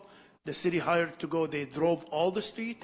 They took pictures, and they determined what is the actual life state. Yes. So it's a data-driven technology that as they do. It's not a Google map. As they actually drove all the streets in the city, and then we did that. We did an update for it about 2 years ago. So we need to keep going the update, because after we finish with paving, we need to go back and put it in the system that is done. So when I ask for streets, it does not come back as not done, basically. Okay, so it was a real person. It wasn't no. It was a lot of persons that drove all the Okay, streets. I'm just trying to get it, because when I drive my streets in my ward and other people's wards as I drive across the city, I just want to know how they use, what matrix they use to classify streets. That's all, because it's interesting. Okay, on Measure S funding. Now we can go back, I guess. The $40 million support pre-existing services. Could you please elaborate? Yeah, so in previous fiscal years, and I can bring up that chart, we were able to allocate a greater percentage of the Measure S funds towards capital projects.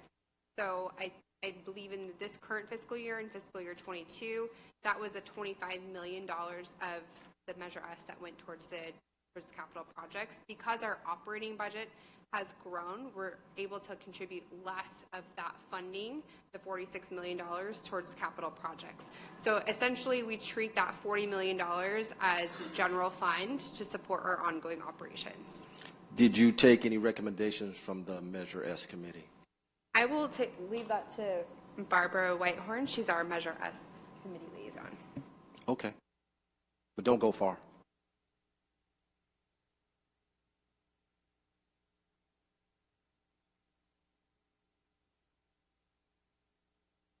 We were prepared to bring the budget for discussion with the Measure S committee at their meeting, and they did not make quorum. So we could not have a meeting in May. So no quorum. So in the past, I've watched a few Measure S committee meetings, and they came up with some recommendations. Did we not bring those recommendations forward in the past? We did. I brought a recommendation to you all, I believe, in February about their percentages. And that's the last recommendation I have from them. They have quarterly meetings, so their next meeting was in May, and they didn't make quorum. Their next meeting will be in August. So are we going to adopt their ones that you brought forward? Council did not vote to adopt their recommendation in Okay. February. Thank you much. Okay, thank you very much. Well, that was for Barbara. I got one other question. On far as CBG, what page was that? Right. Community Development Block Grant money. How, is there a committee on that spending now? I don't believe so, not at this time. So how does the public get their CDBG funds? Is there a committee, if there's no committee? I think there's a subcommittee of council members. Well, Councilmember, the item was dissolved right before you came. The policy decision was that all of the ESG, the apportioned dollars, would be used for public works. But So it's designed, I know it's partly designed to go to public works, and it's also designed to go to the public. that was a policy decision from the city council to earmark most of that with the city recommendations from Mark Scott and others, that the money be appropriated for public works. Mr. Portion Mayor, of that. there is a subcommittee composed of 3 council members. You saying ESG? That was dissolved.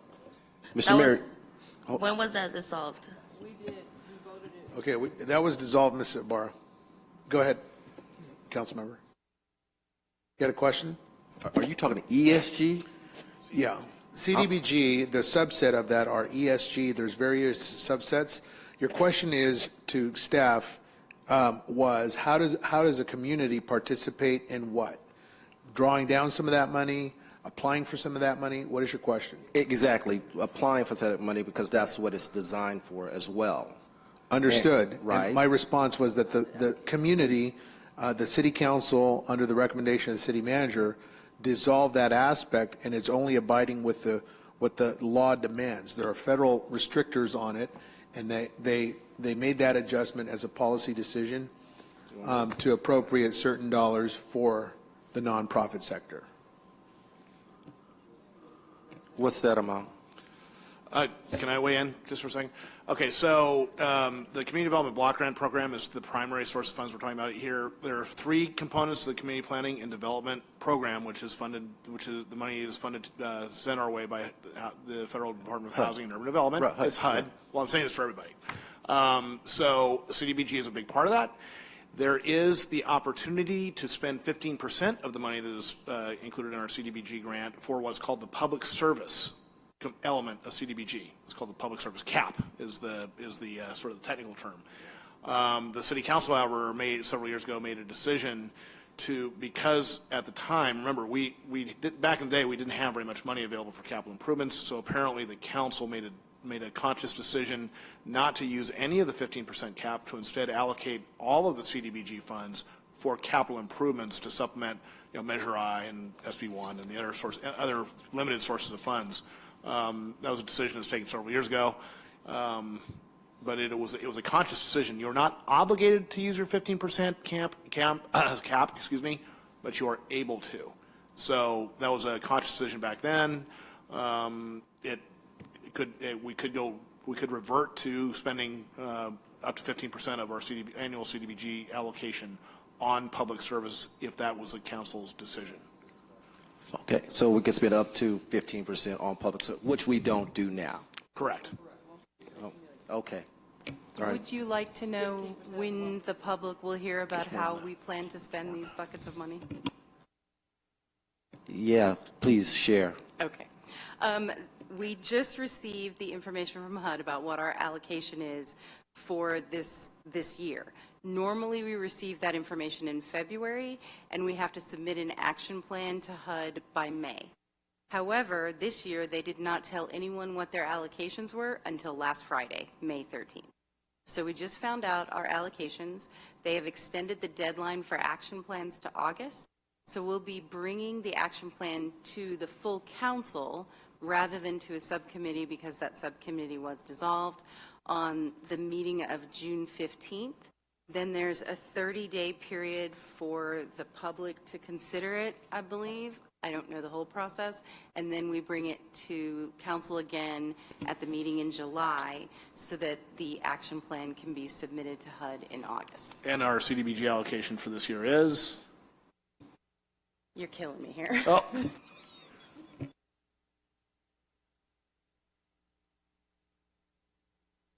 We'll get you the number. And on proposed expenditures, general fund expenditures, it says Parks and Recs. And am I wrong, or are we spending less and less on Parks and Recs as an expenditure? I forgot what page it says. 4.5 million. Are we spending down? Are you talking about the operating side of the budget? I'm sorry, Councilman. Are you looking at the operating side of the budget? I'm looking at proposed general expenses. Their expenses are going down, and Parks and Rec is programming. That's what I'm getting at. It's programming. And what we do, we always talk about there's nothing to do, there's nothing to do, there's nothing to do in the city, yet Parks and Rec is a major fund of what we do in the programming, what we have, because we have it right here. Why are we spending less? Shouldn't we be programming more? Just a question. You ain't got to answer it. It's just food for thought. So, Lydia, I don't know if she's gone or not, but... Actually, I can give you an answer to that. Okay. Most of the departmental budgets were developed before Liddy joined us, and we know that as we come back to you with the updates on a quarterly basis, the Parks and Recreation budget will definitely be one that needs to be supplemented, because now we have this amazing Parks and Recreation director who is bringing a lot of programming online, and we do not anticipate that their operating costs will decline. Thank you very much. I appreciate you. Absolutely. Okay, thank you, council members. We've had a very good, robust conversation on this item. Item number 6. Staff has taken their notes. I don't think, do we need a vote on this? It's a receive and file? Provide direction. That's a recommendation. I guess the only thing we'd ask is whether or not we are able to bring this back for adoption on June 1st or on June 15th. I'd say let's keep on advancing it June 1st. If there's no opposition, you have a lot of substantive comments here and reaction. We can certainly bring it back on the 15th if need be. So we'll bring it back for potential adoption on the 1st. And then final sausage making on the 15th. Absolutely. Yes. Great. Thank you. Wonderful. Okay, folks, are we all here? We're here. Let's keep moving. This is item number 7 for the public hearing on annexation number 16 to Community Facilities District 2019-1. The recommendation is there before you. I ask council members and staff, please bear with me on this long public hearing script. The public hearing is to consider annexation, proceedings, and elections for the City of San Bernardino Community Facilities District number 2019-1 of Maintenance Services, annexation number 16.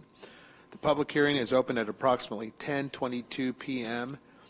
Are there any disclosures from council members? Seeing none, hearing none. Madam City Clerk, do you have proof of publication that the notice as required by law have been given, and do we have a complete file of documents? Yes, we do. Okay, thank you. Are there any written communications on this matter? There are not. Okay, thank you. Do any council members wish to hear the staff report? No. Great. At the conclusion, we will suspend the presentation. We will now receive any comments from any persons in the audience who wish to speak on this matter. Are there any individuals in the public wishing to address the council? Seeing none. Would the city staff like to make any further comments? Okay, and finally, do any members of the council have any questions or staff or wish to make any comments before I close this public hearing? Hearing none. Has the city clerk received any written protests? We have received 0 written protests. Okay. At this time, I now declare this hearing closed, the time being approximately 10:24 p.m. May I have a motion to adopt Resolution 2022-94 of the Mayor and City Council of the City of San Bernardino, California, calling an election to submit to the qualified electors the question of levying a special tax within the area proposed to be annexed to Community Facilities Districts number 2019-1, Maintenance Services, annexation number 16. Is there a motion? Move to approve. By Sanchez, second by Figueroa. Is there any further discussion? Okay, no further discussion. Let's call for a voice vote. Ms. City Clerk? Councilmember Sanchez? Yes. Councilmember Ibarra? Yes. Mayor Pro Tem, Yes. Councilmember Calvin, Yes. Councilmember Alexander. Aye. Motion passes 5-0. Okay, thank you. The resolution that we have just adopted calls for elections within the property to be annexed to CFD number 2019-1, to approve such annexation and to authorize the levy of the special tax in accordance with the rate and method of apportionment by the to provide certain services within such property, which is to be held at this time by the city clerk. Ms. City Clerk? All ballots have been cast in connection with the election for CFD number 2019-1, and the election is now closed. Each of the ballot propositions have been approved by more than 2/3 of the votes cast in the elections for CFD number 2019-1. Okay, thank you. Having received a certificate of the city clerk certifying the results of the election, I'd entertain a motion now to approve Resolution 2022-95 of the Mayor and City Council of the City of San Bernardino, California, declaring the election results for the Community Facilities District number 2019-1, Maintenance Services Annexation number 16. Is there a motion? Yes, move. Move to. Second. Move to. Motion by Figueroa, second by Sanchez. Any further discussion? If not, we'll call for the voice vote, please. Councilmember Sanchez, Councilmember Ibarra, Yes. Mayor Pro Tem, Yes. Councilmember Calvin, Yes. Councilmember Alexander. Aye. Motion passes 5-0. Thank you. I'd now ask for a motion to waive further reading and introduce by title only an ordinance of the Mayor and City Council of the City of San Bernardino, California, amending ordinance number MC 1580 and levying special taxes to be collected during fiscal year 2022-2023 to pay the annual cost of the maintenance and servicing of landscaping, lighting, water quality improvements, graffiti, street sweeping, parks, and trail maintenance, a reserve fund for capital replacement and administrative expenses with respect to the City of San Bernardino Community Facilities Districts number 2019-1 maintenance service. Is there a motion? Motion by? Member? Yes, motion. Yes. Sanchez, second by Figueroa. Any further discussion? Okay, let's call for the voice vote. Ms. City Clerk. Councilmember Sanchez, Yes. Councilmember Ibarra, Yes. Mayor Pro Tem, Yes. Councilmember Calvin, Yes. Councilmember Alexander. Aye. Motion passes. Okay, thank you very much, City Council members. Let's move to item number 8. This is item 8, public hearing on annexation number 4 to Community Facilities District 2018-1, Safety Services, TR 20145, the adoption of resolutions for annexing into the Community Facilities District number in Ward 5. The recommendation is there before you. It's fourfold. This is a public hearing and the public hearing script, so please bear with me. This public hearing is to consider annexation proceedings and elections for the City of San Bernardino Community Facilities District number 2018-1, Safety Services Annexation number 4. The public hearing is now open. The time is at approximately 10:27 p.m. Are there any disclosures from our council members? Hearing none, seeing none. The City Clerk, do you have proof of publication that the notices as required by law have been given, and do we have a complete file of documents? Yes. Are there any written communications on the matter? There are not. Do any council members wish to hear the staff report? Hearing none and no opposition, we will suspend discussion of the presentation. We will now receive comment from any persons in the audience who wish to speak on the matter. Are there any members of the audience wishing to address the City Council? Seeing none, we'll move on. Would the city staff like to make any further comments? Seeing none, hearing none. Do any members of the council have any questions of staff or wish to make any comments before I close this hearing? Hearing none. Has the city clerk received a written protest? I have received no written protests. Thank you. I now declare the hearing closed, the time being approximately 10:29 p.m. May I please have a motion to adopt the resolution of number 2022-96 of the Mayor and City Council of the City of San Bernardino, California? Move to. Motion by Second. Move to approve. Figueroa, second by Sanchez. to adopt, acting as a legislative body of the City of San Bernardino Community Facilities District number 2018-1, Safety Services, annexing territory to Community Facilities District 2018-1, Safety Services, and calling the elections therein. There was a motion by Figueroa with a second by Sanchez. Any further discussion from members? All right, Ms. City Clerk, please call the roll. Councilmember Sanchez. Yes. Councilmember Ibarra. Yes. Mayor Pro Tem. Yes. Councilmember Calvin. Yes. Councilmember Alexander. Aye. Motion passes. Okay, thank you. The resolution that we have just adopted calls for the elections within the property to be annexed to CFD number 2018-1 to approve such annexation and to authorize the levy of the special tax in accordance with the rate and method of apportionment to provide certain services within such property, which is to be held at this time by the city clerk. City clerk? All ballots have been cast in connection with the election for CFD number 2019-1, and the election is now closed. Each of the ballot propositions have been approved by more than 2/3 of the votes cast in the elections. Having received a certificate of the city clerk certifying the results of the election, I now entertain a motion to approve Resolution 2022-97 of the Mayor City Council of the City of San Bernardino, California, acting as the legislative body of the City of San Bernardino Community Facilities District number 2018-1, Safety Services certifying the results of the May 18, 2022 annexation and the special tax election. Is there a motion? Motion? Move to approve. Sanchez? Second. Second by Figueroa. Any further discussion points? All right, let's call the roll, please. Councilmember Sanchez? Yes. Councilmember Ibarra? Yes. Mayor Pro Tem? Yes. Councilmember Calvin? Yes. Councilmember Alexander? Aye. The motion passes. Okay, thank you very much. That concludes all of the long script. Thank you, council, and thank you, our audience. Thank you, staff members. This is, let's move on to item number 9, to continue the public hearing on the vacation of a portion of I Street between Spruce Street and Olive Street and a portion of J Street at its intersection until 17th Street and 21st Street and reservation of utilities therein. Is there a motion to continue? Move to continue. Second. Second by Ibarra. Okay, and members, please cast your vote. Item number 9 to continue.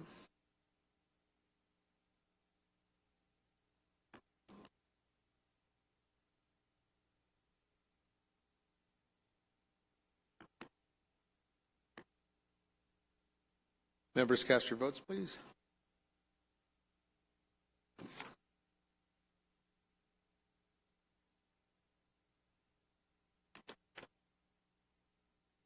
Motion passes 5-0. Okay, thank you very much. These are items on our consent calendar, items number 10 through 24. If there are no objections, no pulls, members, please state your pulls. Otherwise, I'll entertain a motion in one fell swoop. Item 20. 20. Sir, thank you. Any others? Questions on 15? And for the public's knowledge, question on 23. Question on 13. Okay. Not a pull, but I just want to commend the city manager and your staff and the partnership that we have with the Inland Empire 66ers, and hopefully, thank you for the work that went into that. So not that I want to pull it, I just want to recognize the partnership that we do have. Number 16. Not pulling it. I'm not pulling it. I'm just wanted to acknowledge the work that went into that. So thank you very much. Thank you, and they have representatives here tonight, so I'm sure they're glad to hear that as well, so thank you. Item number 16, this is to amend the lease agreement with our 66ers Ball Club. Thank you, gentlemen, for being here tonight. Thank you. Okay, and noted on your commendation, sir. All right, there's a motion to move the balance. Is there a second? Second by Alexander. Members, cast your votes. Mayor, we'll do a voice vote on this one. Councilmember Sanchez? I just want to make sure you did pull 20. Yes. All right. Yes. Councilmember Ibarra? Yes. Mayor Pro Tem? Yes, and go catch a game this summer, please. Councilmember Calvin? Yes. Councilmember Alexander? Aye. Motion passes. Okay, thank you very much. We'll go in ward order. How's that? Ward number 1, Councilmember Sanchez, your item number 20 was a pull. This is item number 20, the approving job classifications amending salary schedule in the fiscal year 2021-2022. Sir, your question or comment? Yes. So with H&C director, it's interesting that we would approve this position and we don't know what the cost is going to be associated with this position. So the cost is added to the salary schedule. It'll be a salary range of $692. Oh, so it is there. Okay. And what is the amount? I don't know off the top of my head, but it is in the attachments. I think the amounts for anywhere between $14,000 and $17,000 a month. And I'm not sure I know exactly what this position does, or if it's replacing an existing position. We're creating a new position with the intention, this is to oversee our internal service functions, so we have an agency director running 3 divisions, finance, IT, and HR. That would be filled by the incumbent, the person who would move into the slot is the incumbent in the finance division, Barbara Whitehorn. So she would move up, and then we'd backfill the finance? We would not intend to backfill the finance. She'd run finance as she does currently with the additional oversight responsibility of HR and IT. Okay. Well, for the sake of... Yeah, so for me, I'd feel more comfortable if the description of what you just described was in this document, because it's not, right? I don't think anywhere in the backup it mentions what the agency director does. So there's 2 things I'm requesting here. First of all, that description, so I'm going to vote to continue at least that portion there. This agency director's position needs to be fully described before the council can approve it. And second of all, if it's going to be the finance director moving into that position and fulfilling that role, in the salary schedule, employee schedule, we need to eliminate that finance director's position and write it in as a agency director / finance director, and that'll just make sure that we're conducting ourselves to best practices. So I'm going to go ahead and continue. Unless you'd like to amend. And you know what? I would say you probably need to do that with all of them, because I'm not sure the descriptions are clear enough for Mr. Sanchez, why don't we do this? Move to continue the entire item. Yeah, that'll be my Staff can motion. bring it back for next consideration. Yes, thanks. Okay. Is there a motion to that effect? I'll make a motion. Okay. Support? Anybody? Second? Sanchez? I'm the one who made the motion. Okay, motion by Sanchez, second. second by support for I'll second Ibarra. to bring it back. My question, Mr. Field, is the function, so don't we have an IT director, and now that IT director would then report to finance? We're consolidating, the intention is to consolidate the management of all 3 of our internal service functions under one person. So they would still remain division directors as they are currently described. And why isn't that a function of the city manager to have now a deputy or some type of class under the city manager, so that there's a deputy city manager reporting to you but overseeing those various departments? This is essentially the same function, but it's not adding an assistant city manager position. Otherwise it would be an assistant city manager or a deputy city manager. We chose this route instead. It's semantics. Does it come mostly. with add additional pays? There is a slight bump in the total compensation, I believe. Okay. Yes. There's an item to be continued, item number 20 to the council, next council calendar, and support, and cast your votes, please. To move to continue item 20. Can I make a substitute motion? Can we just separate that number 1 from the rest? Do we need to hold up the remainder? I second that motion. Questions?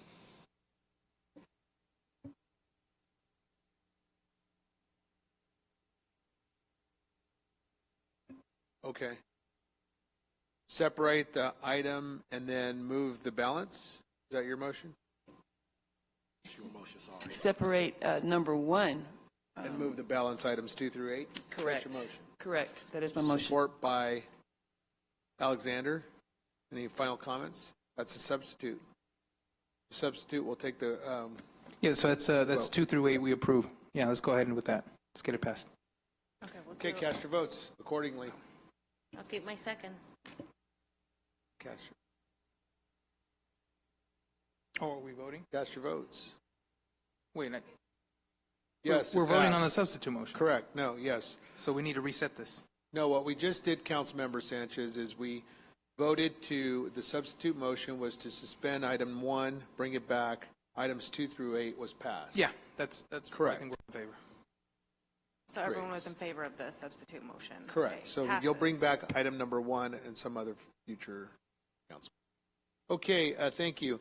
Member Calvin, you had a question on 15. This is item number 15 on our consent calendar to approve the exclusive ENA between the City of San Bernardino and the Richmond Group. Your question, please. Yeah, question was, as one of our constituents mentioned earlier, why weren't there any pictures, no layouts or anything regarding this? Apparently, has no oversight from the planning department. We apologize for that. Happy to provide description. The project proponent is in fact here this evening. So if you would like to ask them any questions, more than happy to have them answered.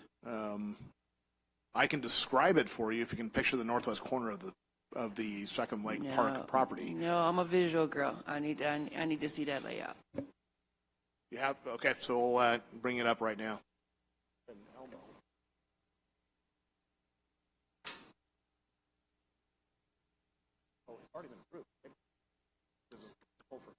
I'm asking a procedural question. You pulled this item for a question. You didn't pull this item for discussion. It's a consent calendar item. I did pull the question, but given the fact that none of us have been able to look at this item, I may would like to pull it, to actually pull it. Pull it to continue it. I believe that we all do deserve to be able to look at the Then you would renderings. make that motion. Okay, Pull to is that your motion, Ms. Calvin? To move to continue the item?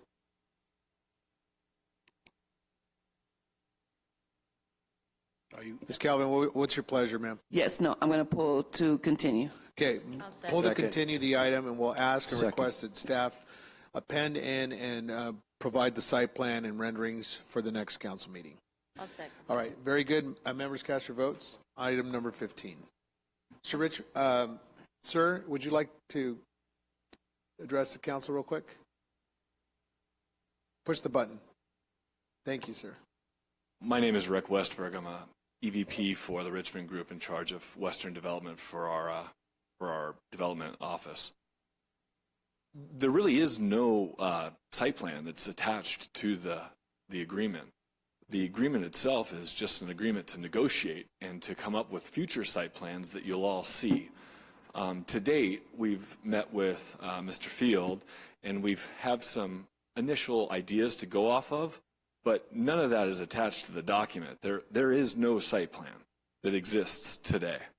The document will allow us to negotiate exclusively, and the genesis of that negotiation will be a site plan that you'll all be able to see before anything ever gets approved. But the document itself, there is no site plan. Thank you, sir. Okay, there is the substitute motion by Calvin to continue. Is there any alternate motions? So wait, the original motion was to approve? Correct. The original motion. All right, so we'll vote down the substitute motion, and then we'll vote on the original sir, motion. Hold on. You need to provide an alternate motion. Would you? No, we can let this fail, and then look. It's like the Carousel Mall. They can't provide a site plan before. I mean, they'd have to. It's a huge undertaking, and if we're not going into the exclusive negotiating, then it does us no good. May I just make a recommendation? And I hate to do this because we do have an opportunity to review these. I just had one quick question that I'd like to discuss with the city manager. So it would be my recommendation if we could continue it. I want to look into one more legal issue and make sure that we have covered it before you enter into the agreement. If you would indulge me. All right, so then the recommendation then by our city attorney stands. Let's move to continue the item, please. There's a motion and support. Cast your votes. To continue the item.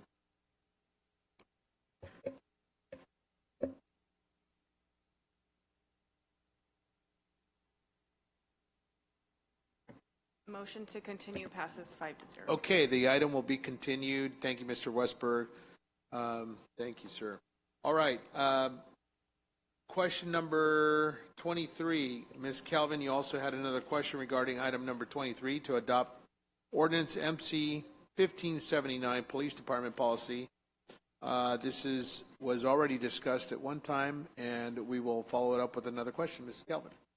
I actually just wanted you to re-explain. I don't think that a lot of the community members may have heard your explanation last time.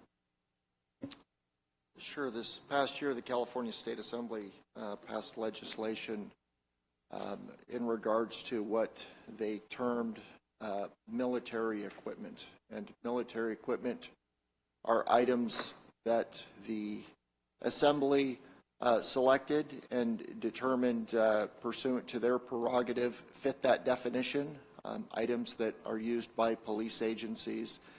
And for the items that fell under that definition, the Assembly passed legislation that required police departments to develop a policy governing the acquisition and use of that type of equipment, and that policy be adopted by those law enforcement agencies, governing bodies, by virtue of an ordinance. And that is the item before the council. Thank you. Sure. Move to approve. I'll second. Motion. Oh, that was a question. Oh, perfect. Never mind. Question, council member of the 7th Ward, you had a question on item number 13. Yeah, so Chief, might well come on back right quick. So this is an agreement with the San Bernardino International Airport Authority, and this is on our consent calendar. Mr. Alexander, your question? Thank you. First question is, it states, let me move my backup packet. It states that we provide a captain as a liaison. It states that we provide the services of a captain to liaise with the airport. So the airport is governed, is partially for the Transportation Security Administration. The Transportation Security Administration does have certain requirements of airports as it relates to having law enforcement oversight of their operations. And so this contract, and this is just a continuance of that aspect of it, would be continuing an arrangement that we have had with the airport for quite some time, wherein we advise on law enforcement matters. So why can't it be a sergeant, a lieutenant? If it has to be command staff, why can't it be a lieutenant other than a captain, which we have, what, 3, 4? So maybe there's some misinterpretation there.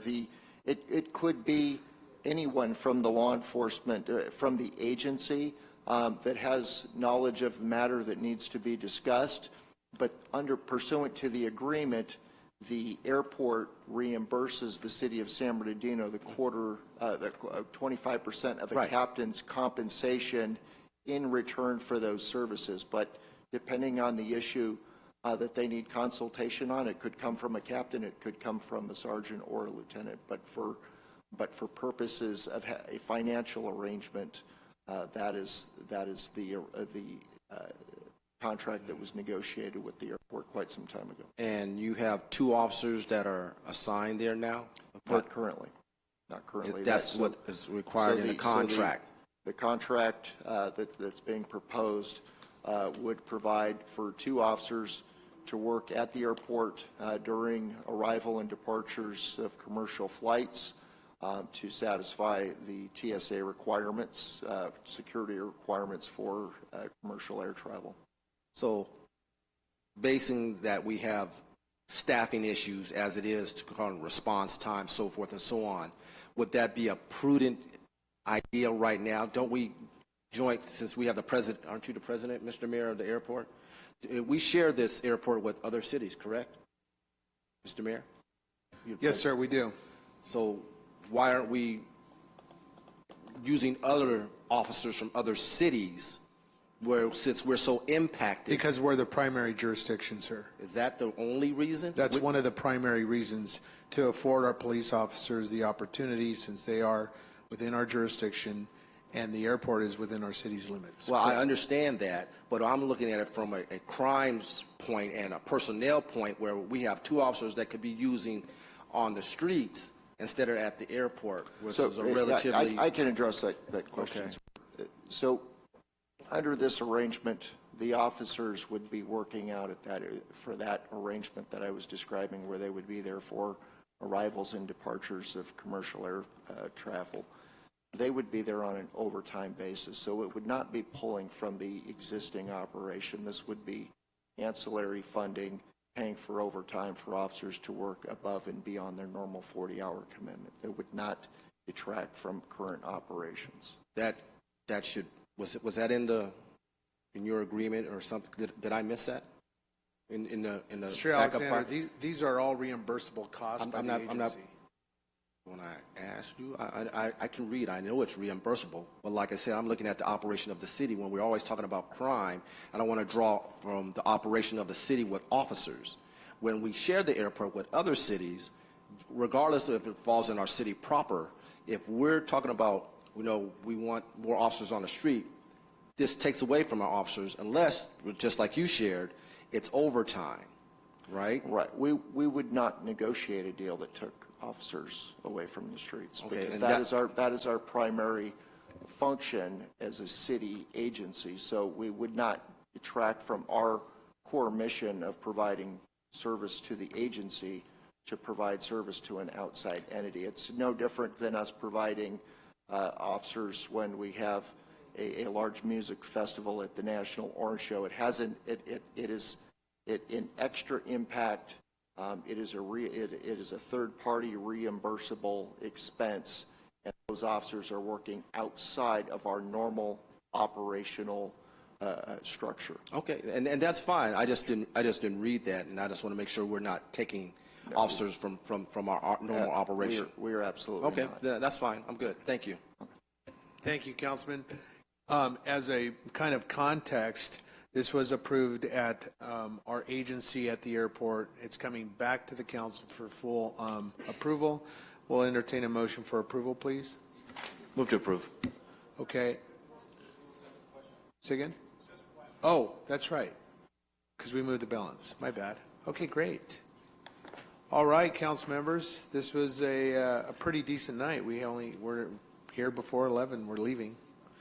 I want to thank our viewing audience. Thank you for our members of the public who joined us tonight in our council chambers here at the Feldheim Library. I wish to commend our staff. I also want to, if we could please, just before we depart, a moment of silence in memory of Bobby Jean Johnson, and also the victims in the Buffalo, New York shooting. We'll have a moment of silence and adjourn in their memory.